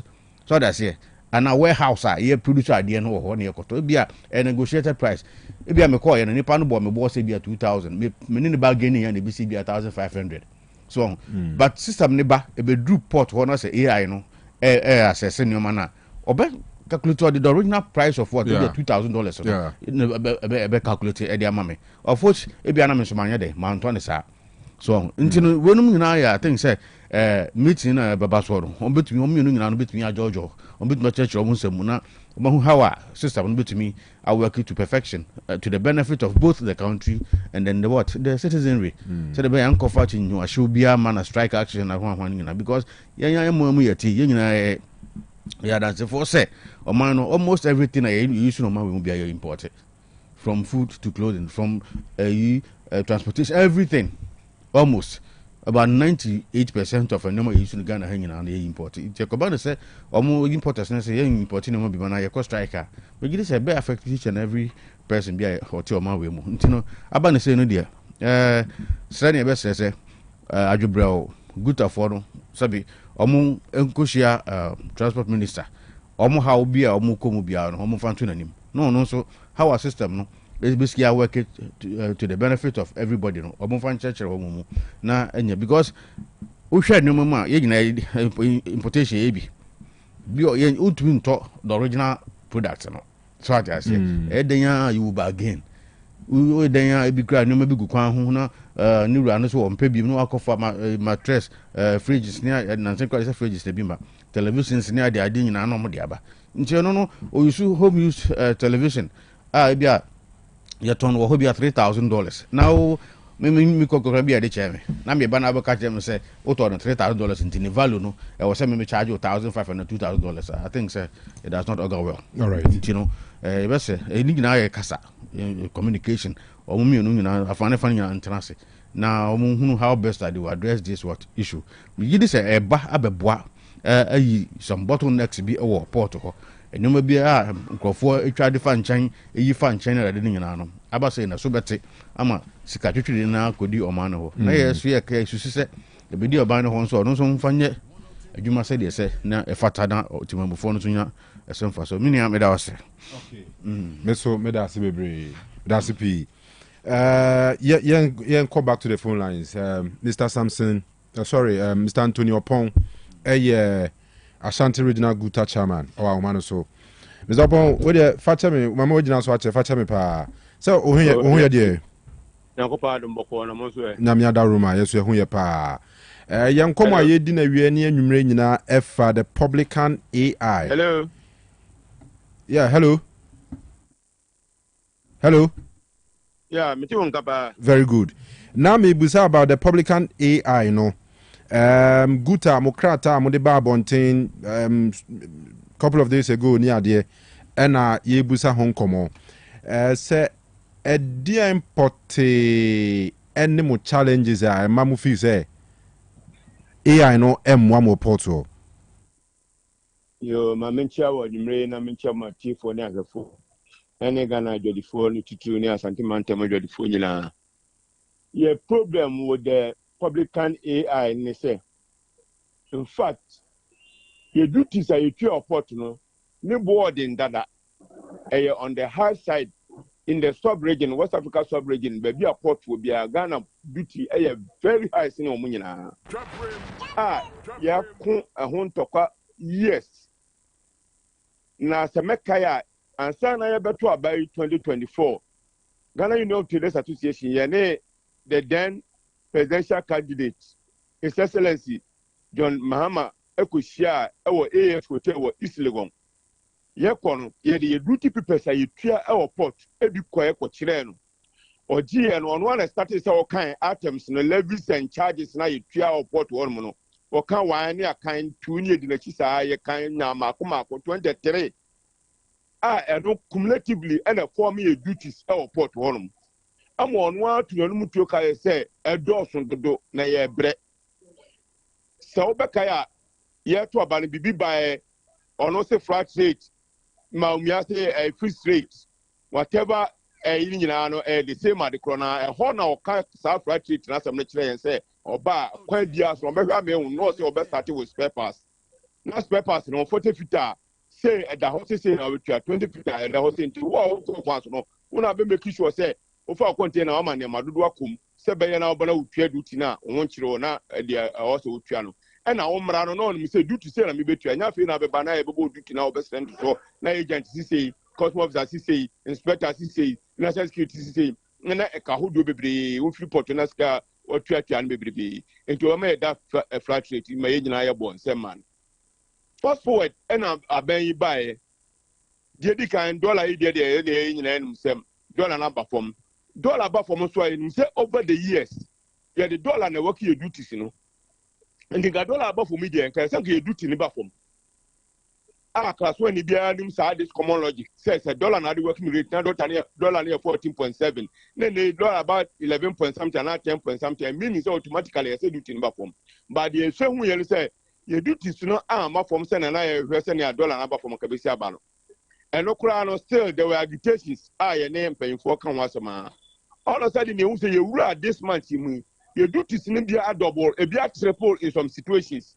Let's then of course you could be say and son ever catch a publican AI and as I see a year man. Meanwhile somewhere in November now finance minister every budget no about this say yeah the in such a be by friend publican AI. If none that can no publican come that AI need be duties no.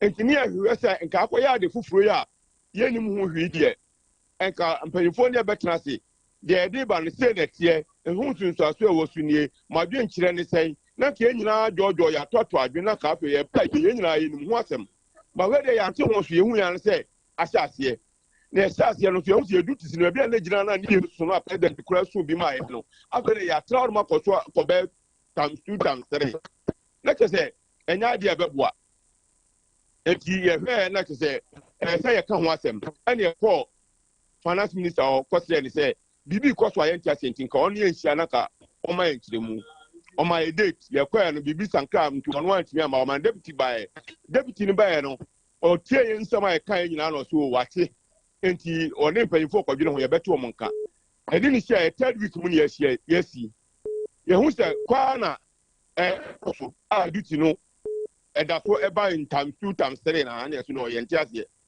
enti se bibi we free ya etienda na de be ni say enyema na ne akofa ba ye yi aye boka e support ye boka entienda be me support wona me aboka entielu nti na sisi e decide say this week ye clear container bi and port ye ntwa revenue bi ama government na containers ni nyina ngu port wona mo nti say aban be tie asem na mo de de ebe to ye nyina be trans ye sinkonwa na ye de asem na to ba bi e beto enti republican ye ala ho asem no bi samia na ne ye ho no but it is also assumed say members ni bi one more yeah hello timenka hello but yeah timenka minim say otienka Afei na mete nka na atiri mente nka. Good. Nti de meka nyina asem pa jo mutie. Bibia yet bibia. Yeah. But then the me say we are also informed say a lot of more members no do post and no man that declare wo mo niema no ni ade. Ni nyina account bi na ma ban e de bibi say aba. Maybe I mean can't draw said the Okano A and Kuntumpo, you see a crubia mensa womb. And linking your fan penny for do much support when I almost said this as a movie any part or yeah, you must find a better way of solving the problem. You better way is obeying inflated figures, no. Because inflated figures now what you do is say any part of one or Muntin could be able to say the sister you do 2 times, the best scare a lot of people out of the business. Oh my God. Kakra no mbeka mu so anyamia do mo bibio mo sam no mbeka kofa ba no kofa ba no no tia tam 2 times 3 na oba no so be price no tam 2 times 3 and eventually no Ghana ni na ono won koma no and the ku ne sempo anso ni di no na ho be kire no enu nti na ma ye adwadifo no ya so say say de e ba no say ya nso anu ntama e de ho kire be ba o mama no nyina anya ye adwadifo no nko a e ma ni nyina e na e be sofa. And as a matter of urgency, no, dear Nampesa is see a bino, agency, and when you are enough, Akuma Tomyim, na moko back to the public AI no bano. Nampen fortunately, yeah, they almost say young father losing momo. And no class say I don't understand it, and I'm beginning to because most of the containers in a day for port on me in a malugu form. Emma, French inspection officer verify duty now, invoice now the buyer, no, a kind of man may transfer papers or some magazine. Omo kan engine no 1 by 1 check say metro engine 45 na way container 45 ampere shock absorbers metro 200 ampere radiators metro 100 ampere fan metro say omo kan tu ni nyina of course a human institution e be so kakra but at least you who say nya sa figures nyina ti yes some special we nyina wi na ka say me dey sound dodge a ehna me dey dodge fa and na omo who say and you put on more port one. They also collaborate with the clearing agents. No more side in almost the same from 1 year the phone is on the bed in the better. I knew you never on my free on by the ombudsman experience. Yeah, no so simple say if they containers or port, never in the form, almost can't check away. Most of the containers on Makuba near Mamuno and I say, you know, the container about who say NSR homes can hand their man and the fee. Most of the imported items in here, you report one with the good form or canto a check it. And he said, BB, BB, and quay attach more. They must look at among the custom officials now more port one money a man. From 1 year, the not so simple. The solution is not the AI. Because me at the entire Casa solution now, AI no Modiabano, or be against technology helping development because now we are in the technological world. Every improvement now open society you need technology to improve in the life of your people. Very good. We appreciate it. But it shouldn't come and kill businesses. I know say me the 40 feet container but me see me the engines, me the radiator, me the way room. And I'm saying I know and you been here as a woman what the container must 40 feet container continue we see. I need to produce in a 40 feet container a maximum of 50 engines ebekum ebi ana me engines me for 40 and me for 35 or see radiator do say ebekum and to just send a container full container na near ma do say ebekum ni wa ana me near ma no so anu sa owia number 2 wa international market engine way e turn say e Japan e turn say wo Japan e turn say wo US e turn say wo UK no pick it pack say abo ni nyina no choose the highest of the price no dey aba. If you obey no better times the quantity no no assume say contain anymore no na nyema me fa na bi anu sa ne ma no so na sa do tini no dey ma me and assume say me for engine 50 me for engine 40 na I see wa assume say engine 50 no ma 10 na Canada so ya mama ya hu duty wo mra me ni sa de na me beton de atomika how do I get make a loss no and nyema bebre wom and in a situation like this no kwa na you say omo be ye pilot bi e de aye adwuma kakra hwe se na ebesi akọ with the challenges and asolve bibi asa ma all of sudden musatia na mo ru ade na out enti enwuma na mo pese mugu na se adwuma na pese enya na entra fie enti ho na challenges ni nyina na arguments ni nyina afiri eba. All right, Mr. Bon, enwuma ebe da sepa for your time.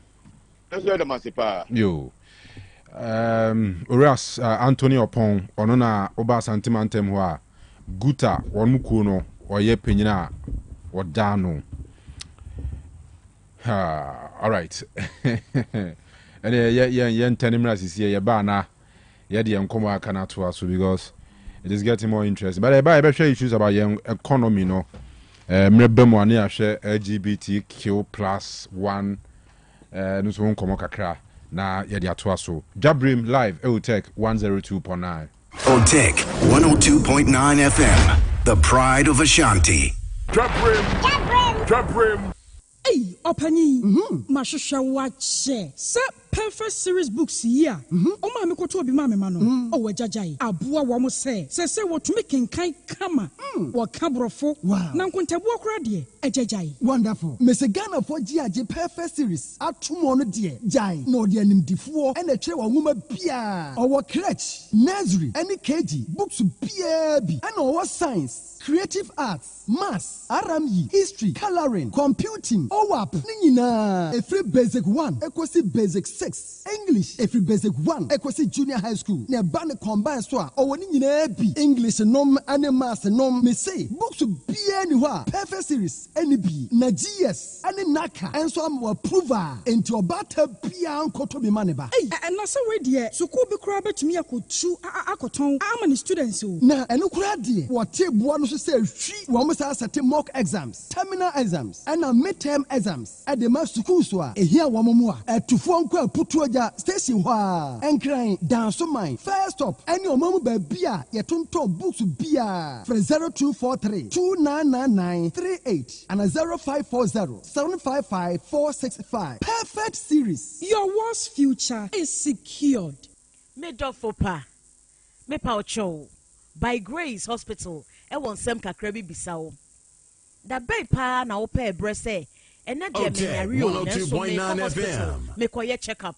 Me pese me who said ye mini peduano, acquire internal organs, no, esi juma. Me pese me who na who de said ye tie, me bre bo. Me kidney, wosa, cholesterol, do a woman mu, me genotype, say me ye AA, me ye AS, me blood group, me full blood count, here pass ye periodic medical checkup. Ye checkup na no na BBC ya, ye won in term, ye to me BB found. By Grace Hospital, our lab facility. I dear Shimo who do pee. Ye show him, so be by ye Shimo, sebe ya, ube who wa pomu dinjina bre. Oni Yankasawo 0244 97 68 05 Bio 0244 97 68 05. Madam, are you still paying with cash?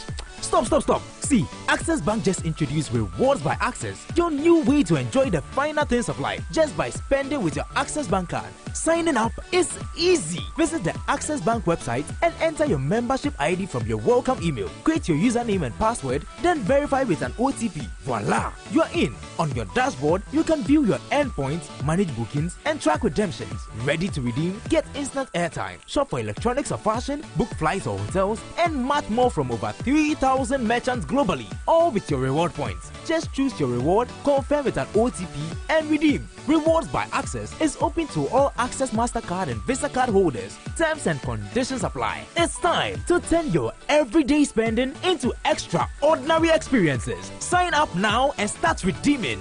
Rewards by Access. Enjoy the finer things of life. Access Bank, more than banking.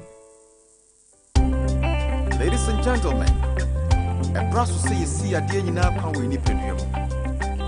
Pick up your T74. Come on, how would you rabble? Maintenance will be Yado how you know nowhere to rabble. Many young will be Contina 74. Contina 74. It will boost your immune system. Contina 74. For your general well-being. Otec 102.9 FM. Yadi be and to me nano. Contina 74. Madan city to Nameritui. Contina 74.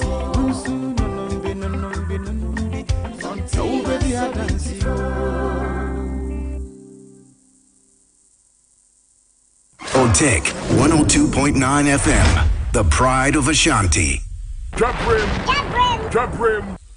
Okay, yen to swear na yen fast de more den Emma Donima Steel Complex Limited. Donima fo dwumadi omudie nyina ne se wamotonton adanse ho niam papa na Kumasi ase de nyamianum no krenye Donima household name oba akwadampo enumdwumaku no na de tie ene se womo etonton nchanse ade bodan so bi te se tropical long span eno za roofing sheet no omonya botra na hodo na assorto ye won strips IBR ne step tar ne nyina no se dem de kan de tudwa no your color no assorto wo ho so tropical alozinc any galvanized standard size sheet no so ye tuntum bi ye won plain and the colored options e wo ho and roller shutter gate systems any automatic garage doors ufie na open automatic garage doors ni bi anase roller shutter gate systems ni bia na wabejibi so shops na de kwa kusi na wabejibi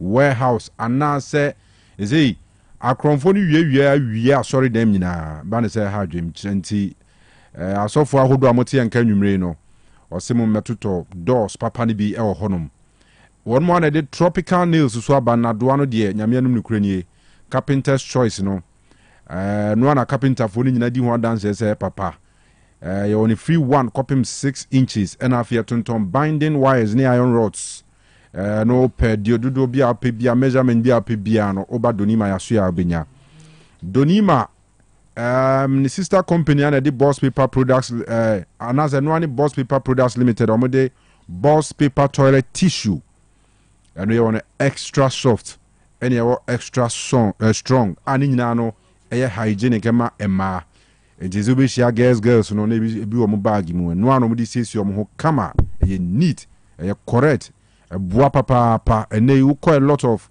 hotels and guest house ahodo a wo mo nyina akọ Donima ho no mo akọ Boss Paper Products ni bi na chese wo mo eyusu ho na Donima na auto ade a omunya abotrema technical services enu ye free na fe so wo mo asa akonhyehyɛ sanse wo musiketuam ne de enye chinchina atwan de wa ho odin betumi ne mayen hyehyɛ na watua ne kakra within 12 months na wawie na enye Kumasi nkwan de wonem Kumasi de ne your wife asaf wife Ghana Revenue Authority for office ne nchen wa Tamale or Canville King David Junction no so nchen wa Accra so your counter yes Cantaman to GCB ehona na afi so Techiman wenchi kwan no so kentan nana ya don boachi fie hwa na behu ye Donima Steel Complex say telephone so nkomonti ise nipa nyira nti fre 0244 126625 0244 126625 and 0540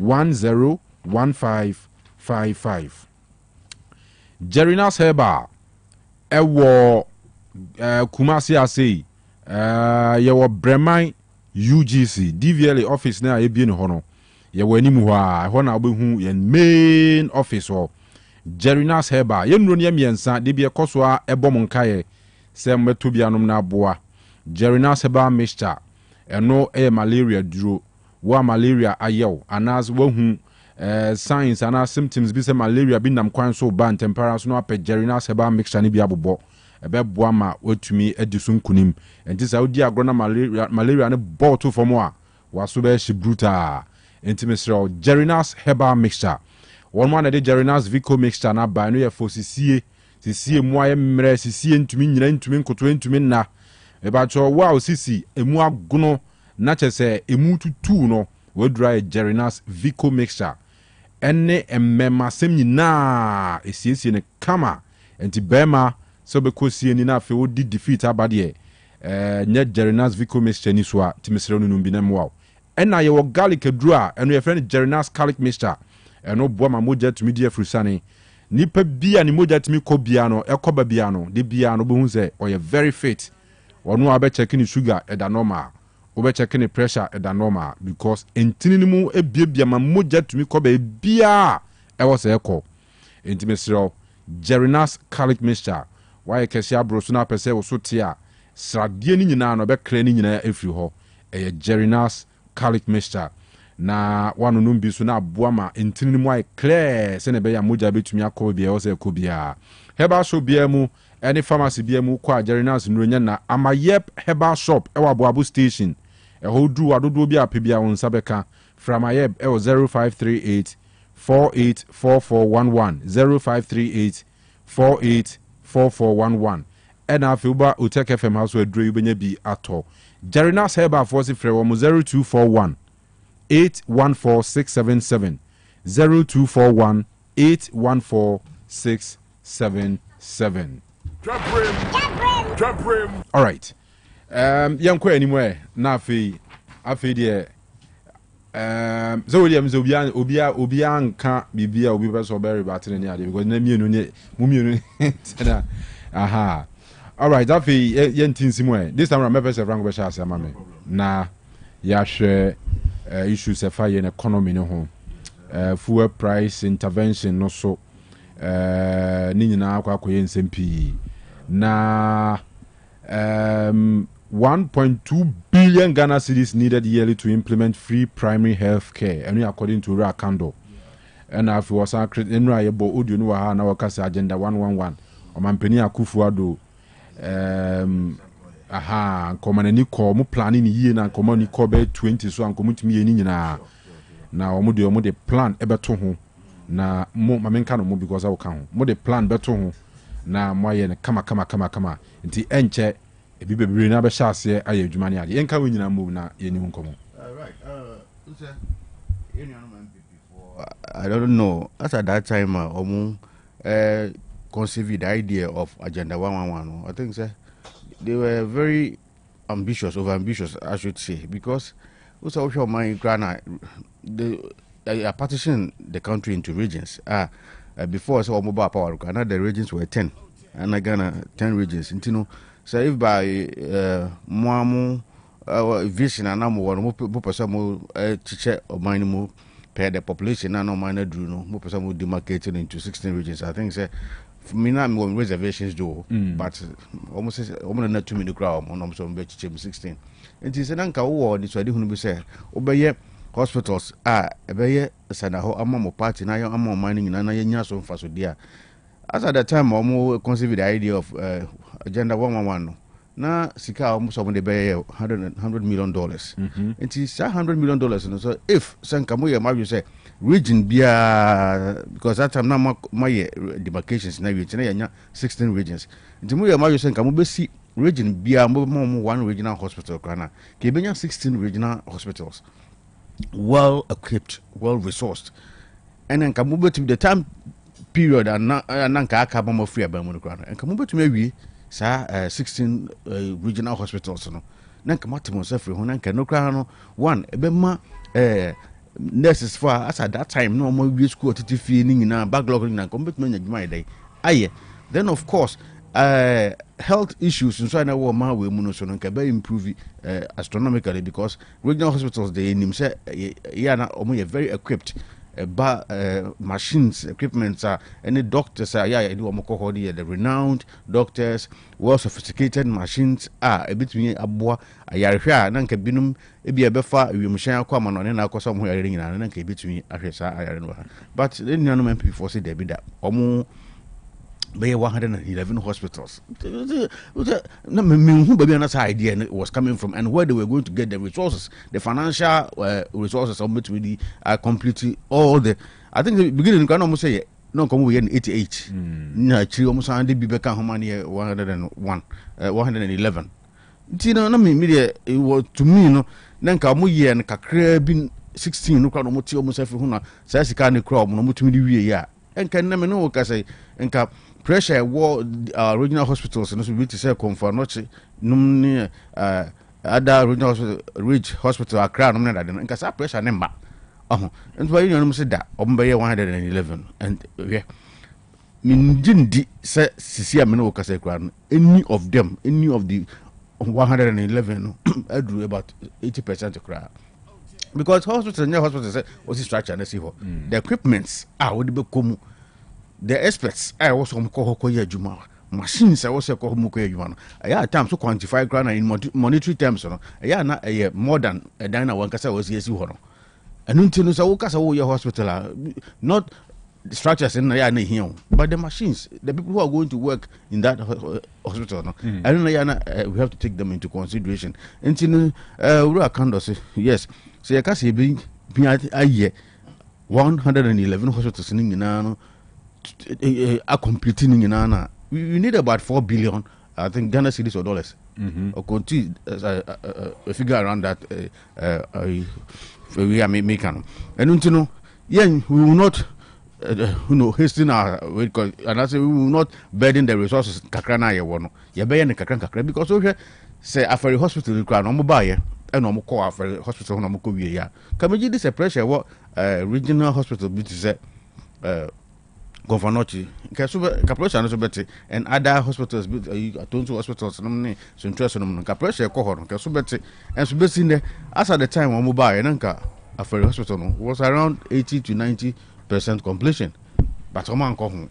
I don't go fire agenda 111 sandbed at the buy. It immediately say, oh, you know, minim the MPP for no put on TV about the health sector now. No minim because obedient is secure a for hospital for me na die wo ho se wa die wo ho kuma ni na no na nka ya idea somebody sika no ko wura ho na mo wie ya nka ye nyon ma nurses for doctors no mo wie school so be no mo nya djuma nya no ko benya bibia ide ayo but almost omo nya ne sa omo de 111 na sabi ayi dodo na aka ngure mu o hwe primary health we na uru account no so kana me gidi say a very necessary as timamufo no nya da na sabi obi wo sika a obetuma ko hospital akutu sika so that say and even with the introduction of NHIS krano at times no bu ho krano recharge and dey o card e be ko dey so awu until I was all charging so I think say it takes some weeks or so and so now more activating them to me the access healthcare into a primary health we know a bar me did say a beboa I don't know say all you need is your Ghana card. Yes, very very very friendly say helpful, very useful policy. I mean, say bar nye ti kru kesi mu kwan beboa na mu ti kru nkitu mu no beboa mu pa because and Ghana card and the say about 99% of the country no excluding Oma yenya omo de no obia ewo Ghana card ni bi enu nti no ba na sa no beboa emo ayaresa ni ayarehwe no sabi akọ nanim ma ba so to increase productivity because nipa no ahoden a ena wo kwa ya adwuma ama na tumpo so ni ahoden na o yare deda mu a adwuma no wo kra ontimi nye ntimi gidi se one of the best policies aban we to me a conceive a baswa na se the rule account o kan no otumi ye ne saade a gidi se beboa omamu ni nyina then of course memfa ba ko nka ho na energy sector sure yeah sure and I mean ma wuni anum rem no bi we preko ni na we preko okay you share the energy sector na nka ye ba ye die enye ye nuanum Iran for ne Israel ntoko ya abaya sabi ama energy sector no owiase nyina no ye kwa ho hihia mi a nka menu mi nyina bedi ho adanse se nyina mkania ani lower first sorry fuel prices they nka stabilize kakra so but we mu dey o mu so mu ma I official say mu gina immediately is ntokwa no so na dia kazana na say the menu nyina nim say idea it has taken a toll on every usually countries I'm communicators mon time can be go musu say mo kan e be refer mu you see let's call a speed so what I say and Italy UK omu nyina admit say ntokwa na ekoso or Iran ni Israel intemono it has taken a down toll on their fuel supply and other stuff among fuel prices and akoso and we are no exception we are all in the same global world village until the AC or Iran no yentumi enye ho frim ekoso so what I say can you know the way senior supply na sa na enya no nti so bi obegina ba bia dada na ho say eno no we shouldn't use that as an excuse to say eno nti na ma fuel price cost no de umpa kro na bia no say be wo dada ho and propaganda na opesa we you want to be mischievous of course ye nyina no enim say yenso de asie no we should also enjoy some benefits because yenso ye ton petrol bi yenso ye to bi o ha say yenso export fuel no bi ko amano no ekoje eso mfa so nti no idea no very strategic I was say ye hwe na ye nyina no ye nya diplomacy bre na no da o manpanyin hu no say said the name si kika kon ya hwe ya ye the bed ni nyina bebe so a sabi timamuni ne so no ode na pamfo cabinet minister setena ase e no no mususu hu said there be finance minister woni energy minister monka motamom na yenhwe taxes to na gugu fuel prices ne so no monhwe na montiti munyi bi free so said there be ya timamuni no so hu be hare no na ye nyina no omani mu adwo ana yekoma hare o kan no so de osia yoyo ngidi se there are other minor taxes be da fan bo so enu ntino ye be ye free so I think for a month ye be ye free so ni ahwe a month ni ye free so na the impact na anya so die there then we can bring it back and I say a bit me ato aso nti ye hwe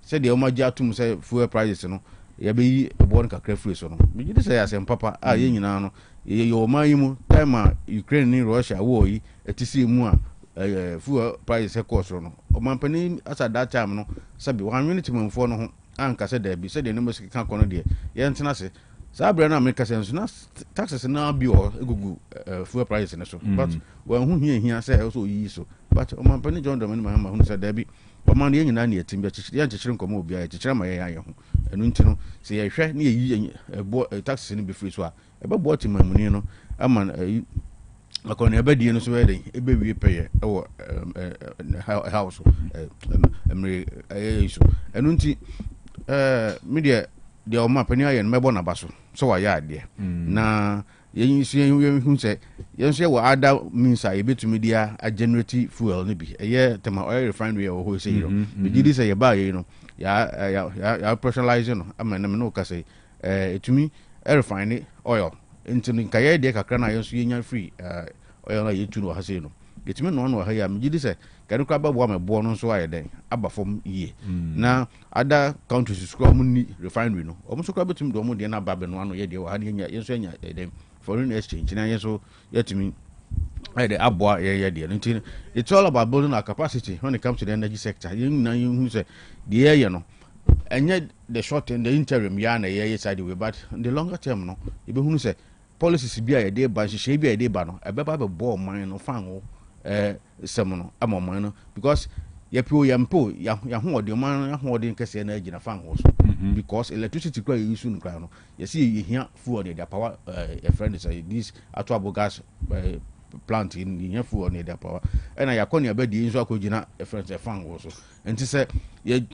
to your new ye e the right measures egu akwan mu a na se nya he fan wo no e ma ne ba fo ma e be bo be cut across akona be di e be house o haraso nuanu bo so be den e be ba fo because nuanu ya kofa free kro nketo ba kro nyina no ye de card kofa ba cement iron rod na ye de free table no ha ba nyina ye card de kofa ba nte ba sa na nyinam fan wo bo kofa mu a eno sa enuma na me ye di hu komo nnu nyina no e bo so be den e betumi aba form significantly amatimamuni no so ho ahara no nti me gidi se ya anamapa no aban ni tu nti ye mo aban na baso na ye nka se ye da se ebi nsan ye da ebi mra bi all right me da spa all right tego yango me best at here me ame ma me Felicia Lakuli o foriko ya sanwase ya osuti oh okay na incoming Nasara coordinator Ashanti region Abubakar Razak also on suit. Hey, Razak. Yes, Razak Abubakar. Razak is the papa. Yes, incoming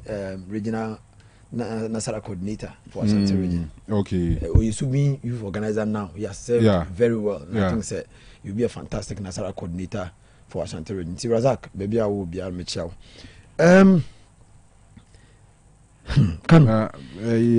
some news be I just say Wale Mabuna wo so akọ Lucky municipal coordinating director in the office. I know they say you but next year no more lucky baby but then yo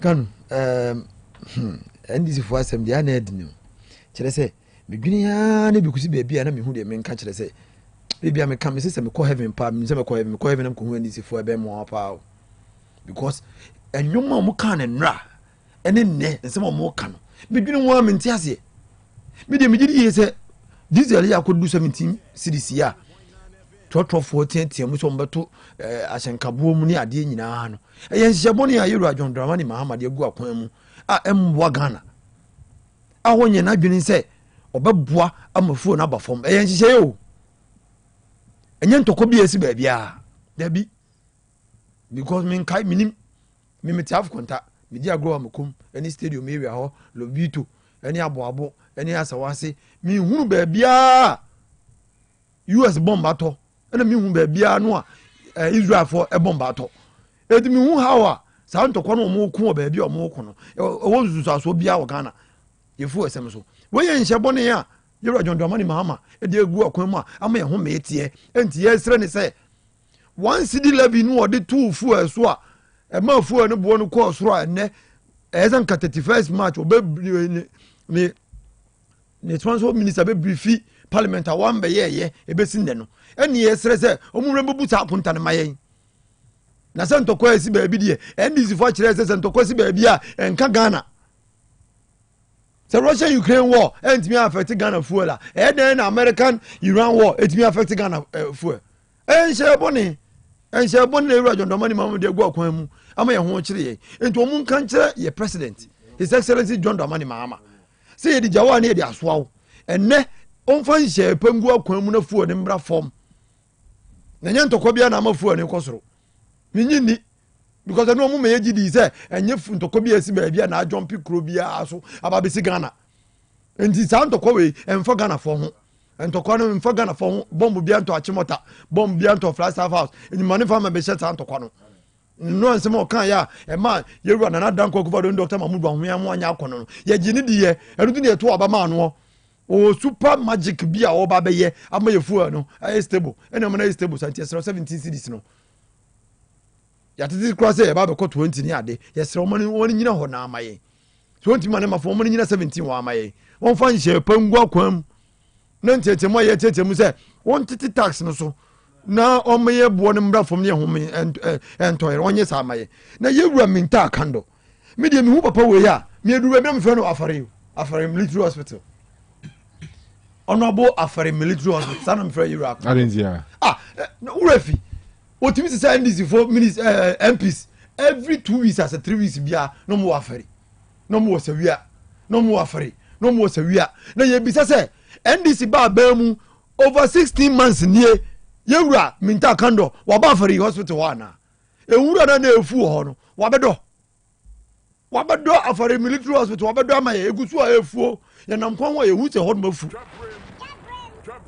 yewura Minta Kando Sawia hospital a yɛkɔ bie ya mudiri mi ka bɛtutu mu sɛ yɛnyɛ bibia no yɛbisa woba yɛ 16 months ni die no wayɛ na ibi agenda wa minwen ɔno ano fori krom wukɔ kɔkɔbia yɛwie hospital yɛ yɛbɛbie na equipment over 16 months ɛdeɛ deɛ gya wɔne de asoaw yɛsi hospital na wie ɛdan ne awie penti ɛde air condition abobɔ ho video wɔ hanom a meyɛhwɛ sɛ ɔno kwa wɔhunu wokɔ kɔkɔbia one of the agenda wɔn a yɛwie a ɛfɛ pa air condition ɛdan yɛsi a yɛtumi de air condition bom woka sɛ yɛwie because yɛmfa facilities ɛnyɔma equipment megu mu a me a mi wɔ position ɛne yɛmfa sika ɛmra megu ɛmfa nkɔtɔ equipment megu ɛhɔ nom ana kanu mi si hwɛ video na ebi nie video no hospital yɛwie air condition ɛbobɔbɔ baabia a yɛdua flowers bibia walk path bibia is done ana na nya adwuma because this is in government no bra say mu wie bibia before bibia just around the time a yɛbɛ free up aban mu no ne yɛwie bibia wie a ɛyɛ sɛ de equipment bam ɛna Ghana for say NDC foɔ ani sasɛm ne mpo atwa ɛne atoro de propaganda mu yɛ no opposition atɔ mu tirim ɛtɔ mbɛtɔ ba ma NDC by over 16 months ɔmo mfa paneɛ kura wura hɔ paneɛ ɛna hɔ fuo ɛnɛ kɔ nsensan afu ayɛ tentensen dan no NDC na wabɛn mu na kan nsensan kura de nka fu ankasɛn ɛnɛ nsensan kura wɔ se dan no ɛmɛ ɛnɛ hɔ no nyina afu Minta Kando yɛ bisa sɛ agenda wɔn MPP na yɛ nti wɔn toa so a wɔn ka kyerɛ there is no sense of urgency in the leadership of NDC in Ashanti region enti bonya regional minister Debi Otibre yase instead of lobbying for all these projects to be finished.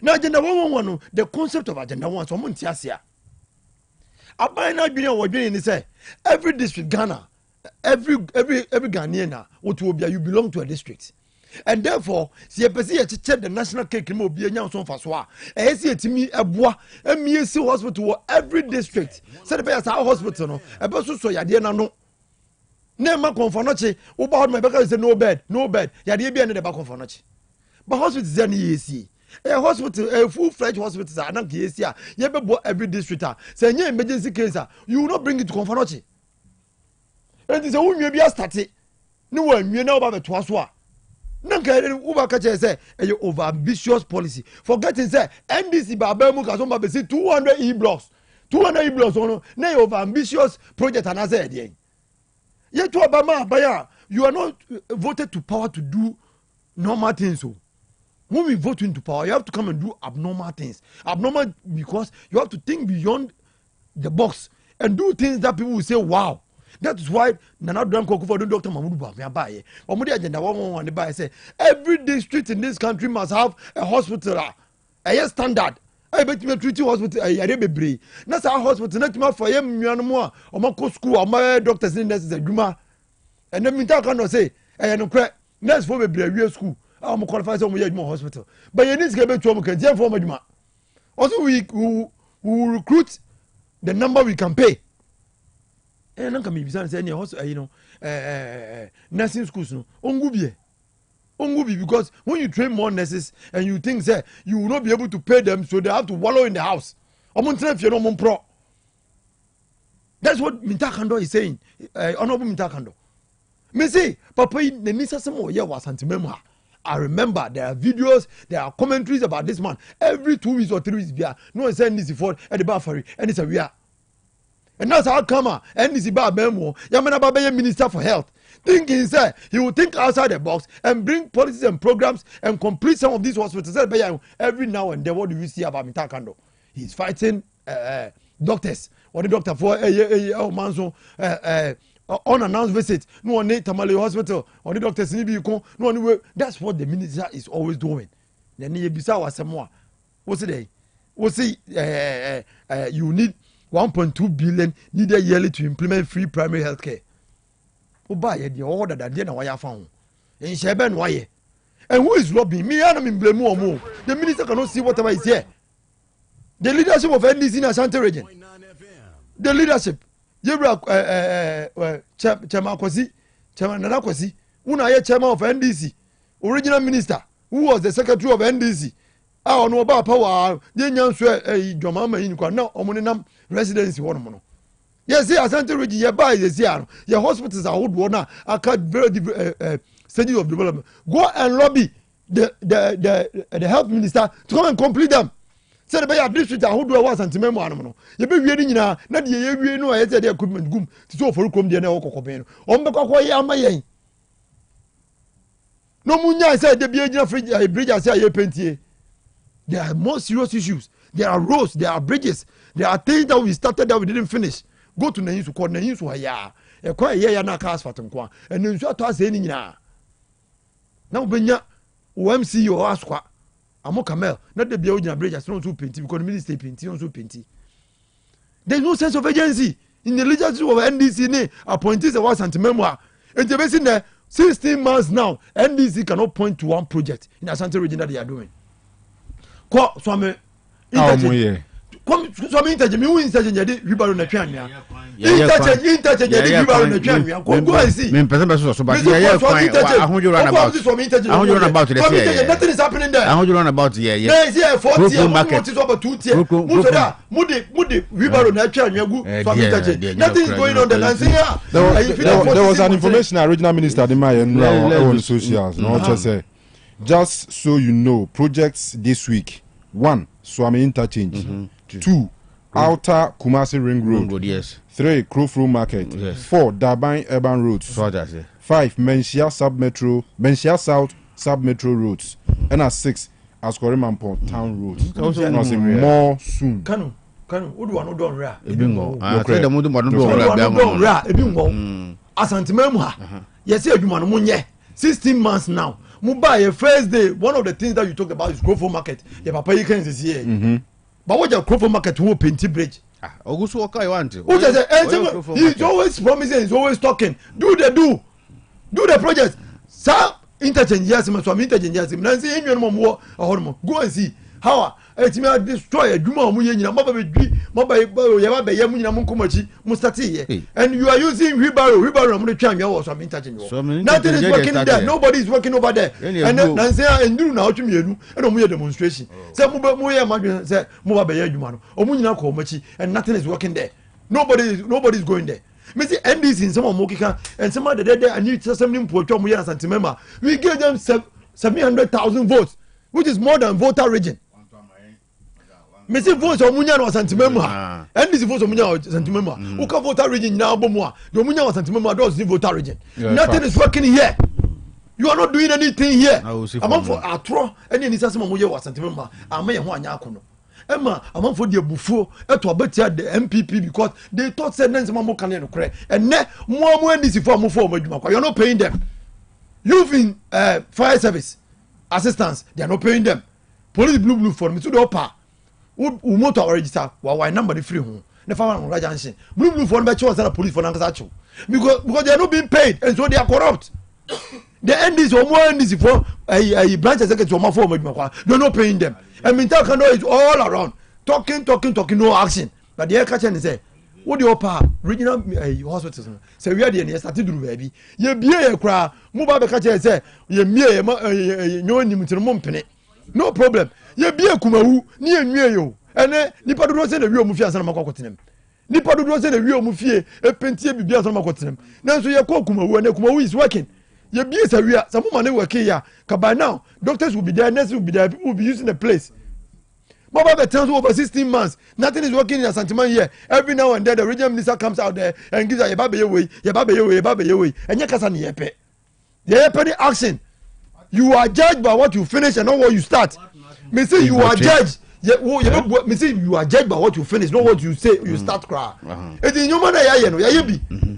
It is ya no. Moon twice from my I don't know, and my way 30%, why 40%. Yeah, check yeah 100%. And I was about to 90%. I can't equipment I'm going because I don't see the air condition go painter bia a landscape bia just send in equipment. 16 months, Minta Kando is still working about. So your hospital in your dining hall. Hospital in your dining hall. And now the equipment Kokobin has finished. Monfa nyuma magumne the enclave Kokobin enclave no frukon konso ye nyuzu na munya de bia ye beye we na wada agia wo ye aduma wo sori mfiri TikTok nkotena bridge ase o me say say wada agia asante reje me say wada agia odi lobby for roads odi lobby for healthcare odi lobby for jobs you know brabo wo tutra we odi lobby for jobs now nanse kwado wo kanse mira mra akora asante minister o wi asante first no wonyina wo say sika wo nya ye do betima ya nse obefa nipa obabo nipa 50 regional minister was in nipa 50 o si nipa obefa nipa 50 ombeso omko school obabo nipa 50 ombeso omunya regional minister of Ashanti region nipa 50 pe na betima bo 50 pe na nya wo chese enkuko nkitinkiti amkofa akoko o yare mposia yeru ajondoma ne ma ansem ebra ona mo lanche wa Ashanti memwa enkuko nkitinkiti bisa nipa do se na enya mi mother of you onya bi o si ni fieru etu no because Gukona Nyagukrom if you me say no, we are talking about policies that are not feasible. No more policies that are not feasible. And for me say omutimi policy, omutimi adibe ombaso moye. No be say Ashanti region minister no say you betimi aye after Ashanti first you be for nipa 50 aduma. Not for nipa 50 more school. When you have a government that sponsored every youth who wanted to go to school in this country. Abrantena baba we be no so go school biano. We have an MPP government. Led by Nanado Danko Kufado, any Dr. Mahmoud Baumia, yet didn't koda, yet Ghana Sikabo, Ghana and Mabnu, and Mubra, and Obiako school, Anyamufe. Ghana carrier by ye, Anyamufe. Health insurance will be by any kind of buy a crown. Anyamufe, and health insurance no can be.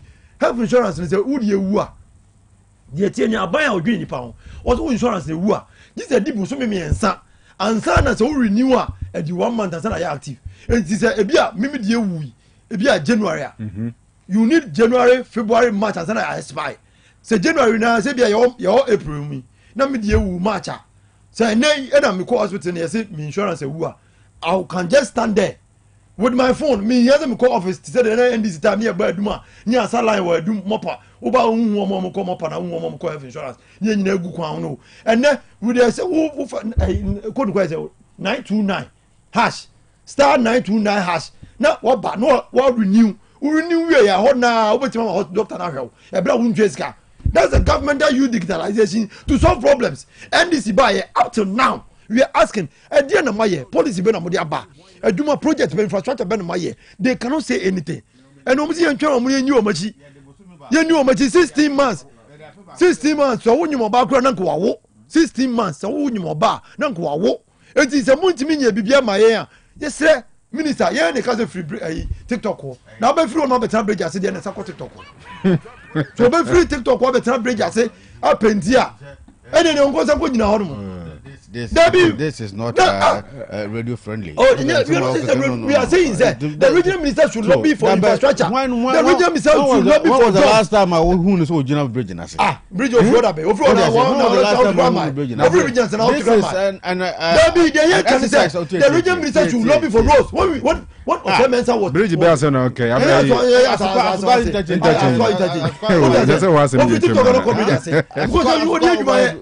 He cannot lobby for roads. He cannot lobby for healthcare. But the man just announced say your rules, ana. Road Ben. Road Ben. Go from Road Ben. Dem won check kwa NDC ba be mo check kwa mo ye. NDC ba mo check kwa mo ye. E kwa ba ko pe mo ye mo ka kire. Yeah na. What try to know is say oh yeah. The regional is yeah. No, I say cost project this week. Next this week I didn't know on check no ye. I say this week project cost. Asokore man for town road. Mention south metro roads e cost. Daban e ba. Mo ya patching. Aye patching mo ye. Aye patching. Na mo ye road was Ashanti. To me, offer community offer compare here na. We did more than 10 kilometers of road. We did about 14 kilometers of road. Asphalt overlay. We did more than 10 kilometers of road. Asphalt overlay. Every asphalt overlay na mo here. Asphalt overlay na o kanu. Asante Mema. Me say Asante Mema no. Every constituencies enjoy every constituency Asante region. Enjoy more than 10 kilometers of road. Outer ring road na here na. Dream. South region minister can dream. We all want it to happen. Okay. But no can say he's who they are so from Krana is no pipe. Ghana for yempe sad ni bi o. Yempe in the pipeline yo. And yempe they are so from yo. Yempe ye. Asante region minister me say one year kwan, 1 year hospital. Agenda 111 one kon lobby na minister for nyuma megum. Kokobe da na papai. Me say afari hospital no so ye wi enye nansensan e fa no. O wi ase wi hospital. Onye na 16 months na untimi nya ya. It means that you don't already plan. 16 months na che udi mfe kwatwe. I didn't ultimately. Una na wo position na wo tentem. And na dia ja wo dia so awo. Nya ya kan say 16 months. Sorry free bridge na se ko hospital no. Sorry free bridge na se ko akwan ya hodo no. This what we are asking for. Are we asking for too much? Abaya yet to Obama. Among MPs over 160. Ashanti region Hanomo, unprecedented. You had about 7. And then you cannot do anything for us. And every time here you are talking, every time here you are dancing, every time. Regional minister, you are supposed to lobby for projects for the region. Listen, there's a budget. There's a budget to every projects are going on, and you cannot find them. There's a budget. Projects not ever going now. We cannot find them. On can tell you, they come from ask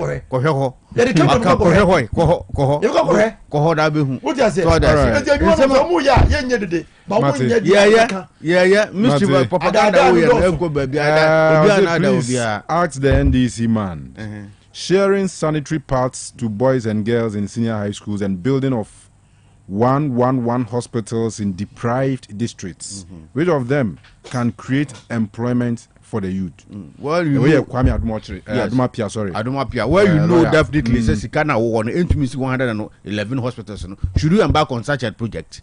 What I say, other than Kaskaka Krano, unye kakra wa ho din betumi se de be ya nipa no benya so mfa so dan se obeto sika ni 200 blocks no so 200 blocks 200 blocks 200 I said oh yeah you did it you we are kon you we almost 22 you did 18 okay a friend say admitted say 18 kra na at least yet yourself from home ankwara enya so mfa so 111 hospitals emu ba kokro mo ntumi anwie 80% come on to me.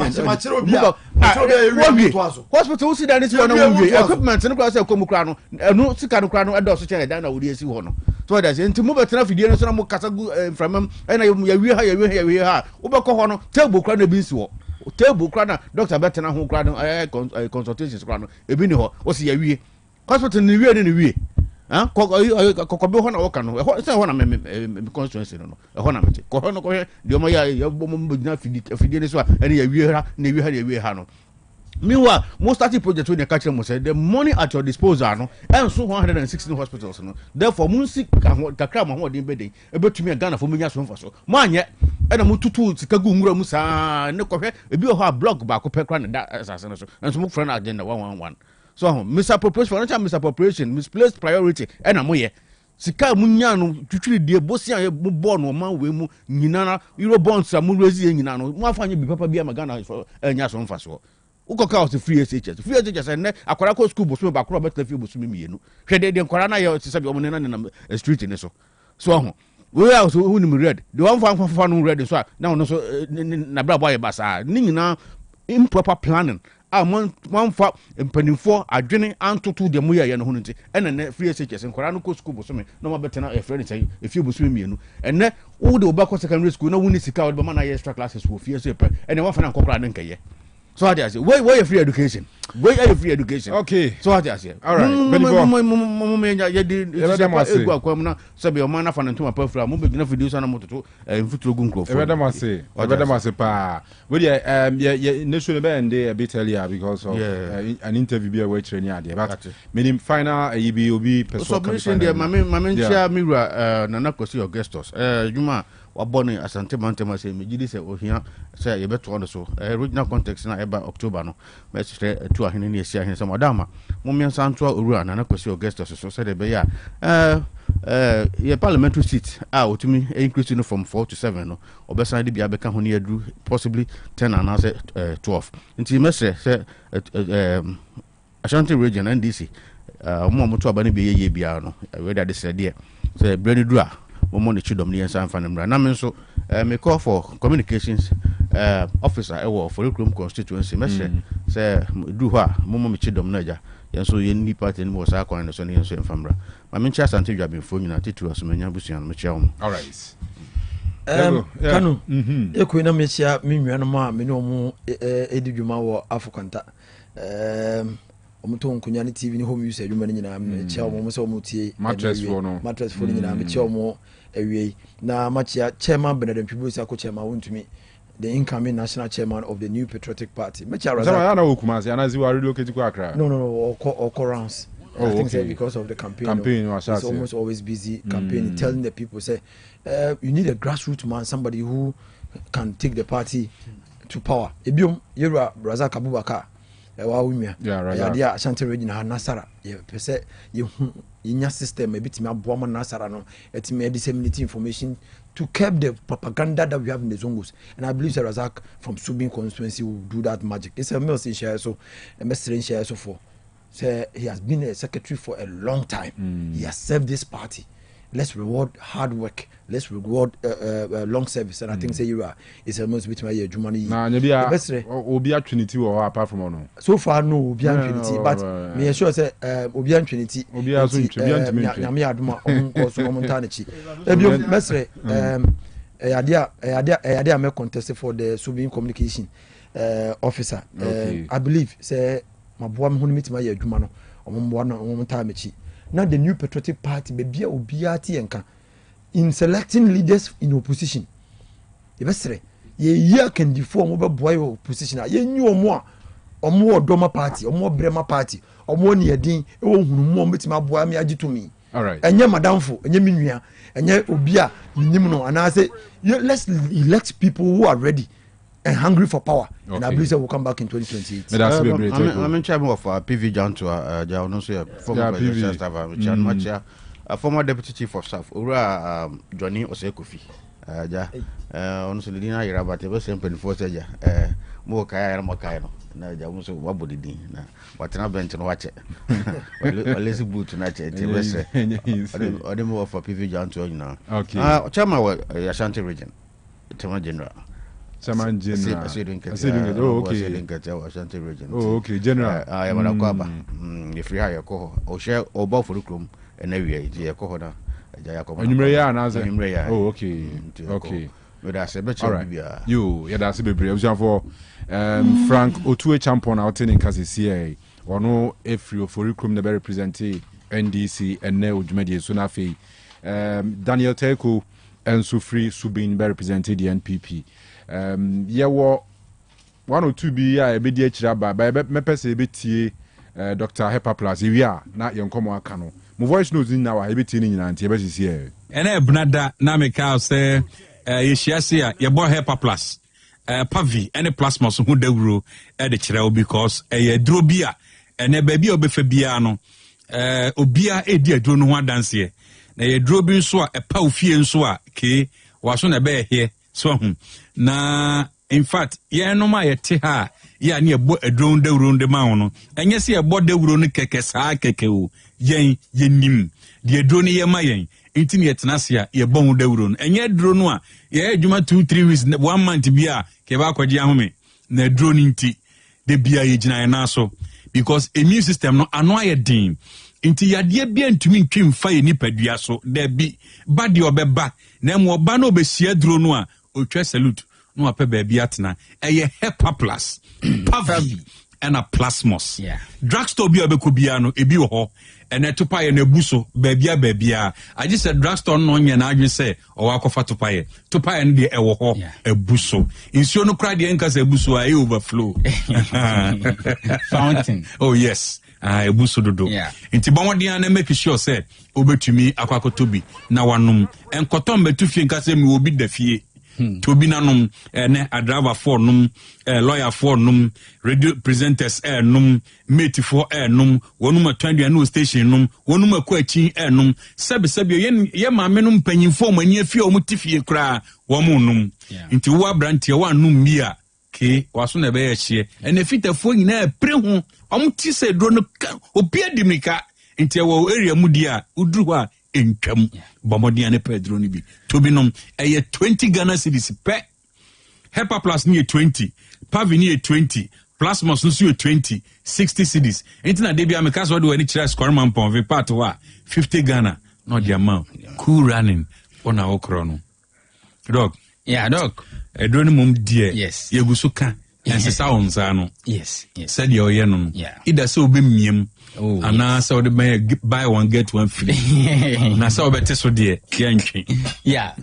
ente so ahoden so ana na asem depa ne se ni nsuo no ene ne topa ye nyina abo ne gina pe ene ya mana ya available said the o kan na mesre Ghana ni bia oti Otec say online ena all monitor program no anase ebi kura oti yen radio so utwemu teke mu a ya ma aduro ne nom kura san ya kono say busumi ni nyina no doc say when to me anya hwe no ma Hepa Plus 1 Pavi 1 Plasmos 1 emfa oni pedua ni 60 cedis wo dey imagine enyema yedi me be mabo me dey answer enyema yedi dey ya no package na me exchange okay me dey nsuo no man na me jet to pay no because am sure me rounds be dos me dan be say call bag ni enti jansuo no me exchange in fact it is really helping yes eboa me pa was enuane no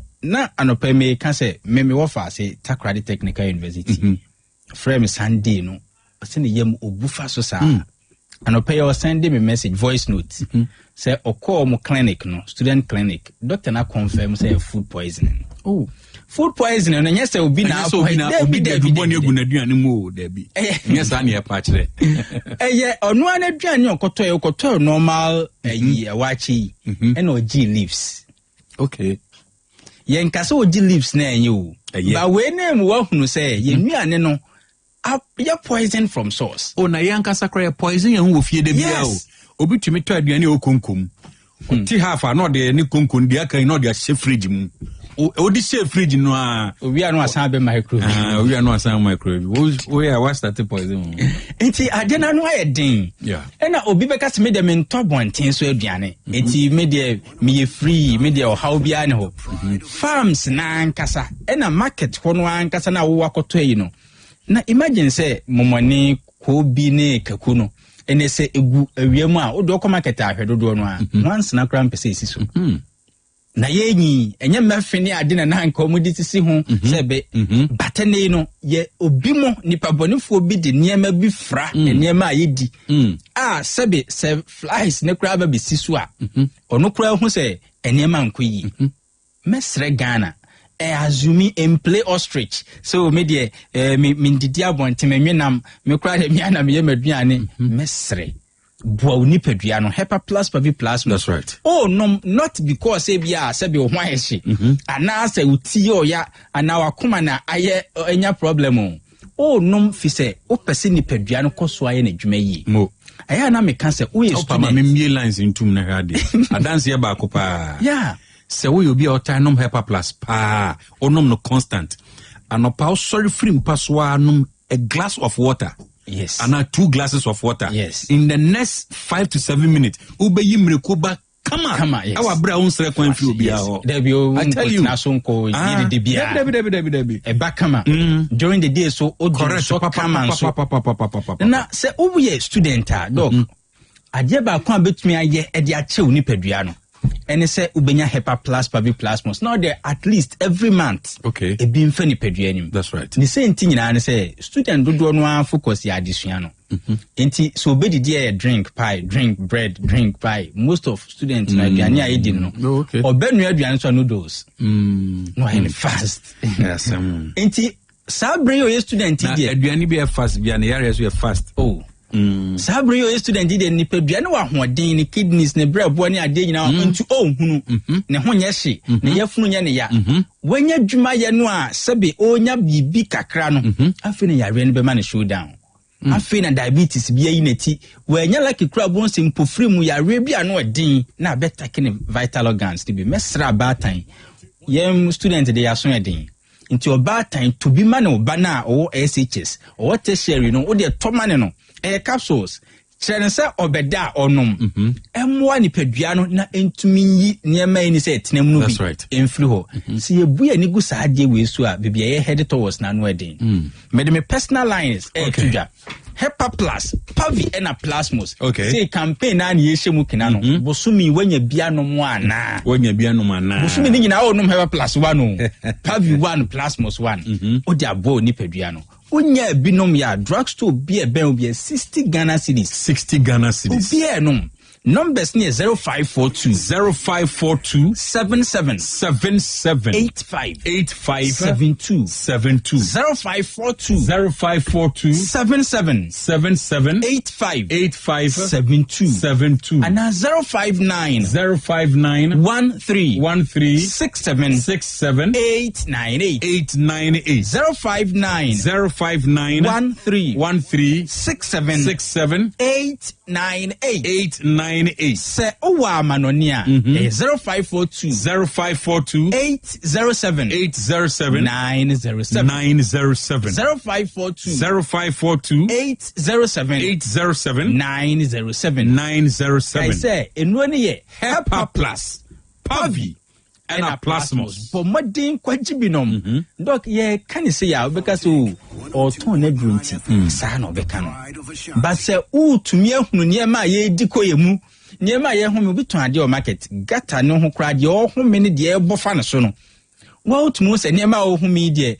enko lab but wa o huna no kra ka bibi kire obi fie obi hye bibi a onim the content of ade obi hye enso abowra dem ma opeu oh me kom that's right ye nuane a ye die ne de de kwa kitchen ne ma ye de gugugu so ne ade ne nyina na ote apomuden ahoden so adan na wo mboa nipadua no na entumi cleanse ne ho naturally obi wo adura onum because or that diabetes aduro so sure obi akoma yare aduru onum obi ulcer obi tu ase atwetwe no obi pains a all fam ni tie ne yenti na ni so ebri no ye de na to aduro bi so yeah doc yes rasa ni pane say ono de onom na duro na omma ne nipadua no so akwanya wo de wanom waduro ne edi wato so no after don hore that is 1 hour no num Hepa Plus Pavi Plasmos na sase hwe se nipadua no se de na o sitie ene se wo sha se de Hepa Plus Pavi ne Plasmos e ka wonnuo no ho no insesaye be na aba and there's been a number of testimonies. I tell you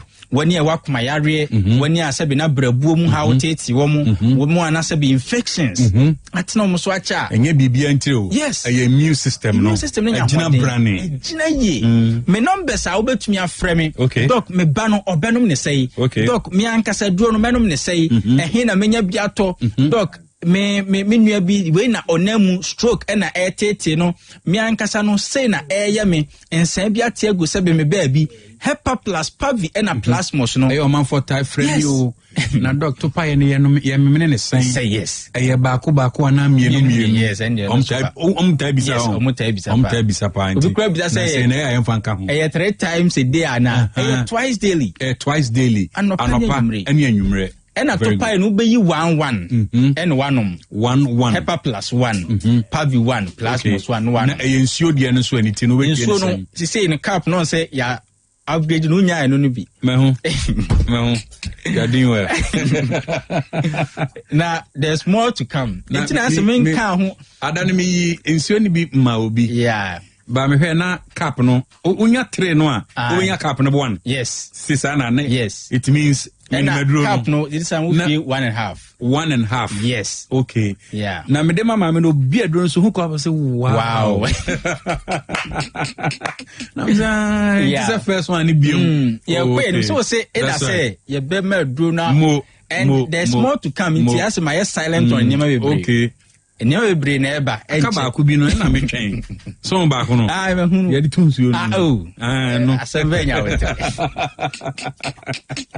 eninti Hepa Plus Pavi ne Plasmos so onum ni nsuo ni dia cap no 1.5 okay na wanum eno so ya no pani 1.5 no be hwe Pavi 1.5 yes no Plasmos 1.5 yes and a Hepa Plus so 1.5 all right okay aboni pedua mani pedua na ye free very good and na onum ne topae na eye 1 you say mission kasa no Hepa Plus back yeah Pavi back and a Plasmos so back all right okay and na koye ne say me the Hepa Plus nsuo nom Hepa Plus to pay debi I wonya ne dem yenye ne sakra o de Hepa Plus nsuo nom yenye ne say o de nom ne capsules unless say bia o ya advance okay say they are not dog no ono no to me for Hepa Plus capsules no a Pavi nsuo no a Plasmos capsules that's right the goal ne say SSA equation ne Hepa Plus Pavi and a Plasmos me personal lines have bit me afrem no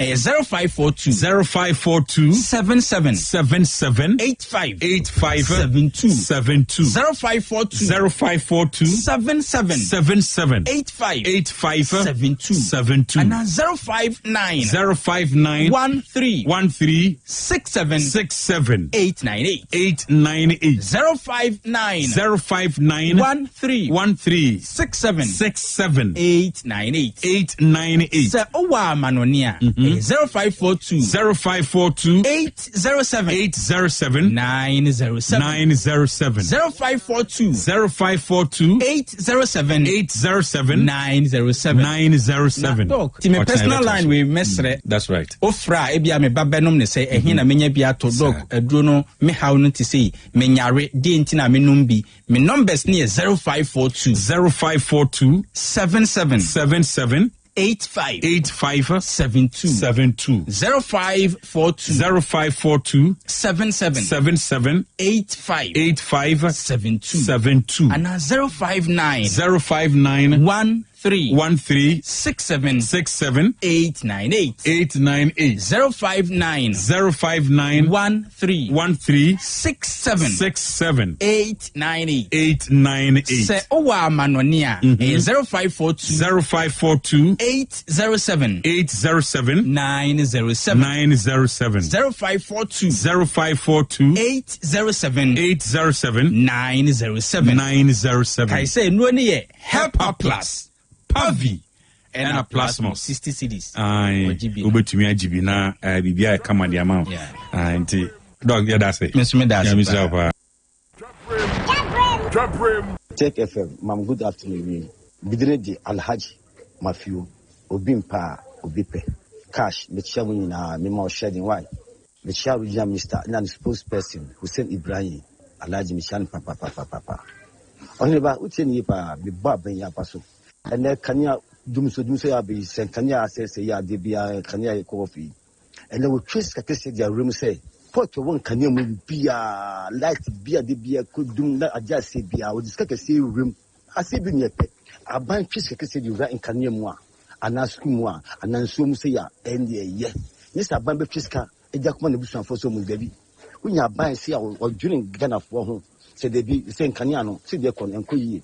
What guys know, fish, I see a pad year room, see a meeting body in the club, because you know, the bomb to be me.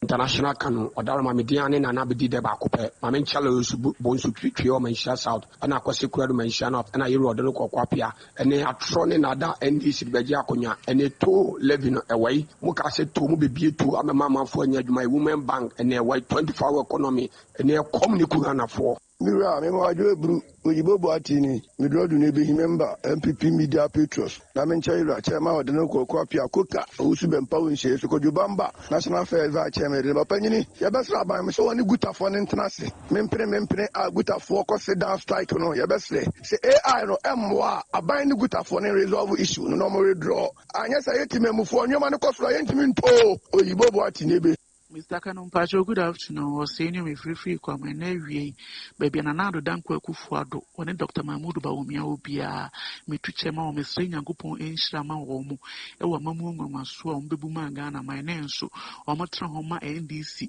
etu vutrogu o mani echa antro eye propaganda egu nanado danko ekufuado ne Dr. Mahmoud Bawumia anyone se so ma meyefi o Ghana hwe mo baye afene bosome nan edi ebe pa na NDC betimi de sense ne bose wayama Ghana for na so na adu kodanko ekufuado the first year o magana for enkwala nyina ko school free ema mo ambulance constituency bia ema mo drip machine district bia eye Ghana card mamo ene Ghana card uko bank kura na nguta ye nhwe wanim ema mo agenda 111 166 153 40 interchange na na do danko akufuado anke hu bi da na so mama NDC fuwe etimi atwantra kire mama makoto abama obi a ono mama bonnet yetimi tu abanti an one term Abuachini enwa biaja amomai. Uramita akando. Unya do kaninyeti. Agenda 111 eba Parliament House mujitumu. Eyo masika na de ku uramu. Ti manya o masika ena ehye o mana mudina bro. NDC ababa yi ede pa na ekoso. Ene kokwa ya teso. Ene omo mu waburu modo mo yento. Dayo enya kono. Ne bede youth akoyikuya.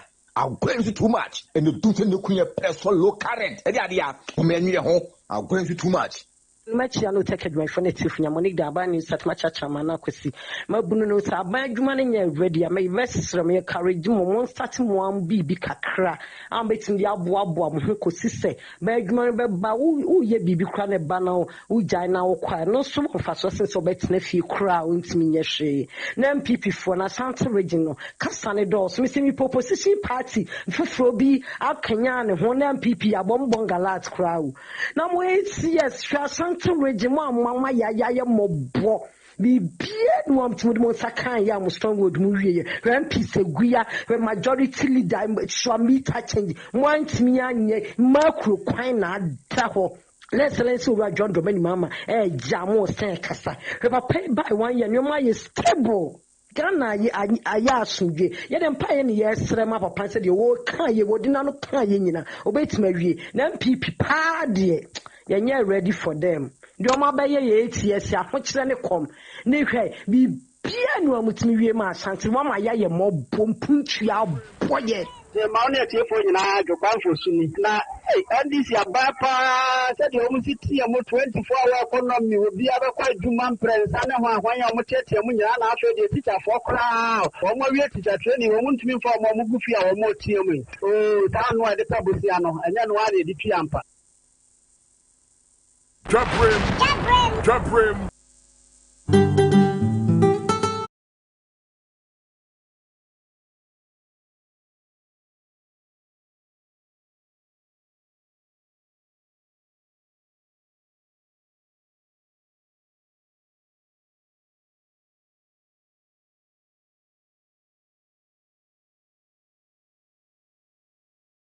Yeah, pewo Jabrim so Tuesday's edition na Fiama Kwama enumere nsia kasebo atwa so 1 or 2 birthday dedications been afi yem fan sorry so first one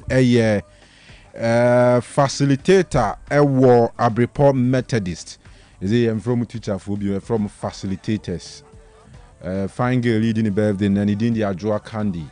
Yeah, wishing a happy birthday. I wish you many more wonderful years at that nimu.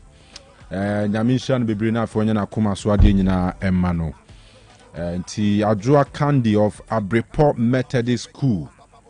A very special happy birthday. Nyamishan be bring. So the nebane shape one, because so, and so nebano bano, free totata, free tre, kosi tre, from the north to the south to me jump, nebano, free totata. Alright, so young Quenim, we see a birthday greetings. I kwama Pastor Clifford Cheba for of House of Power. Yes, on it Nimia. Yes, I said Cheba for me and Tafo. And Clifford Cheba for Junior and Clifford Cheba for Senior.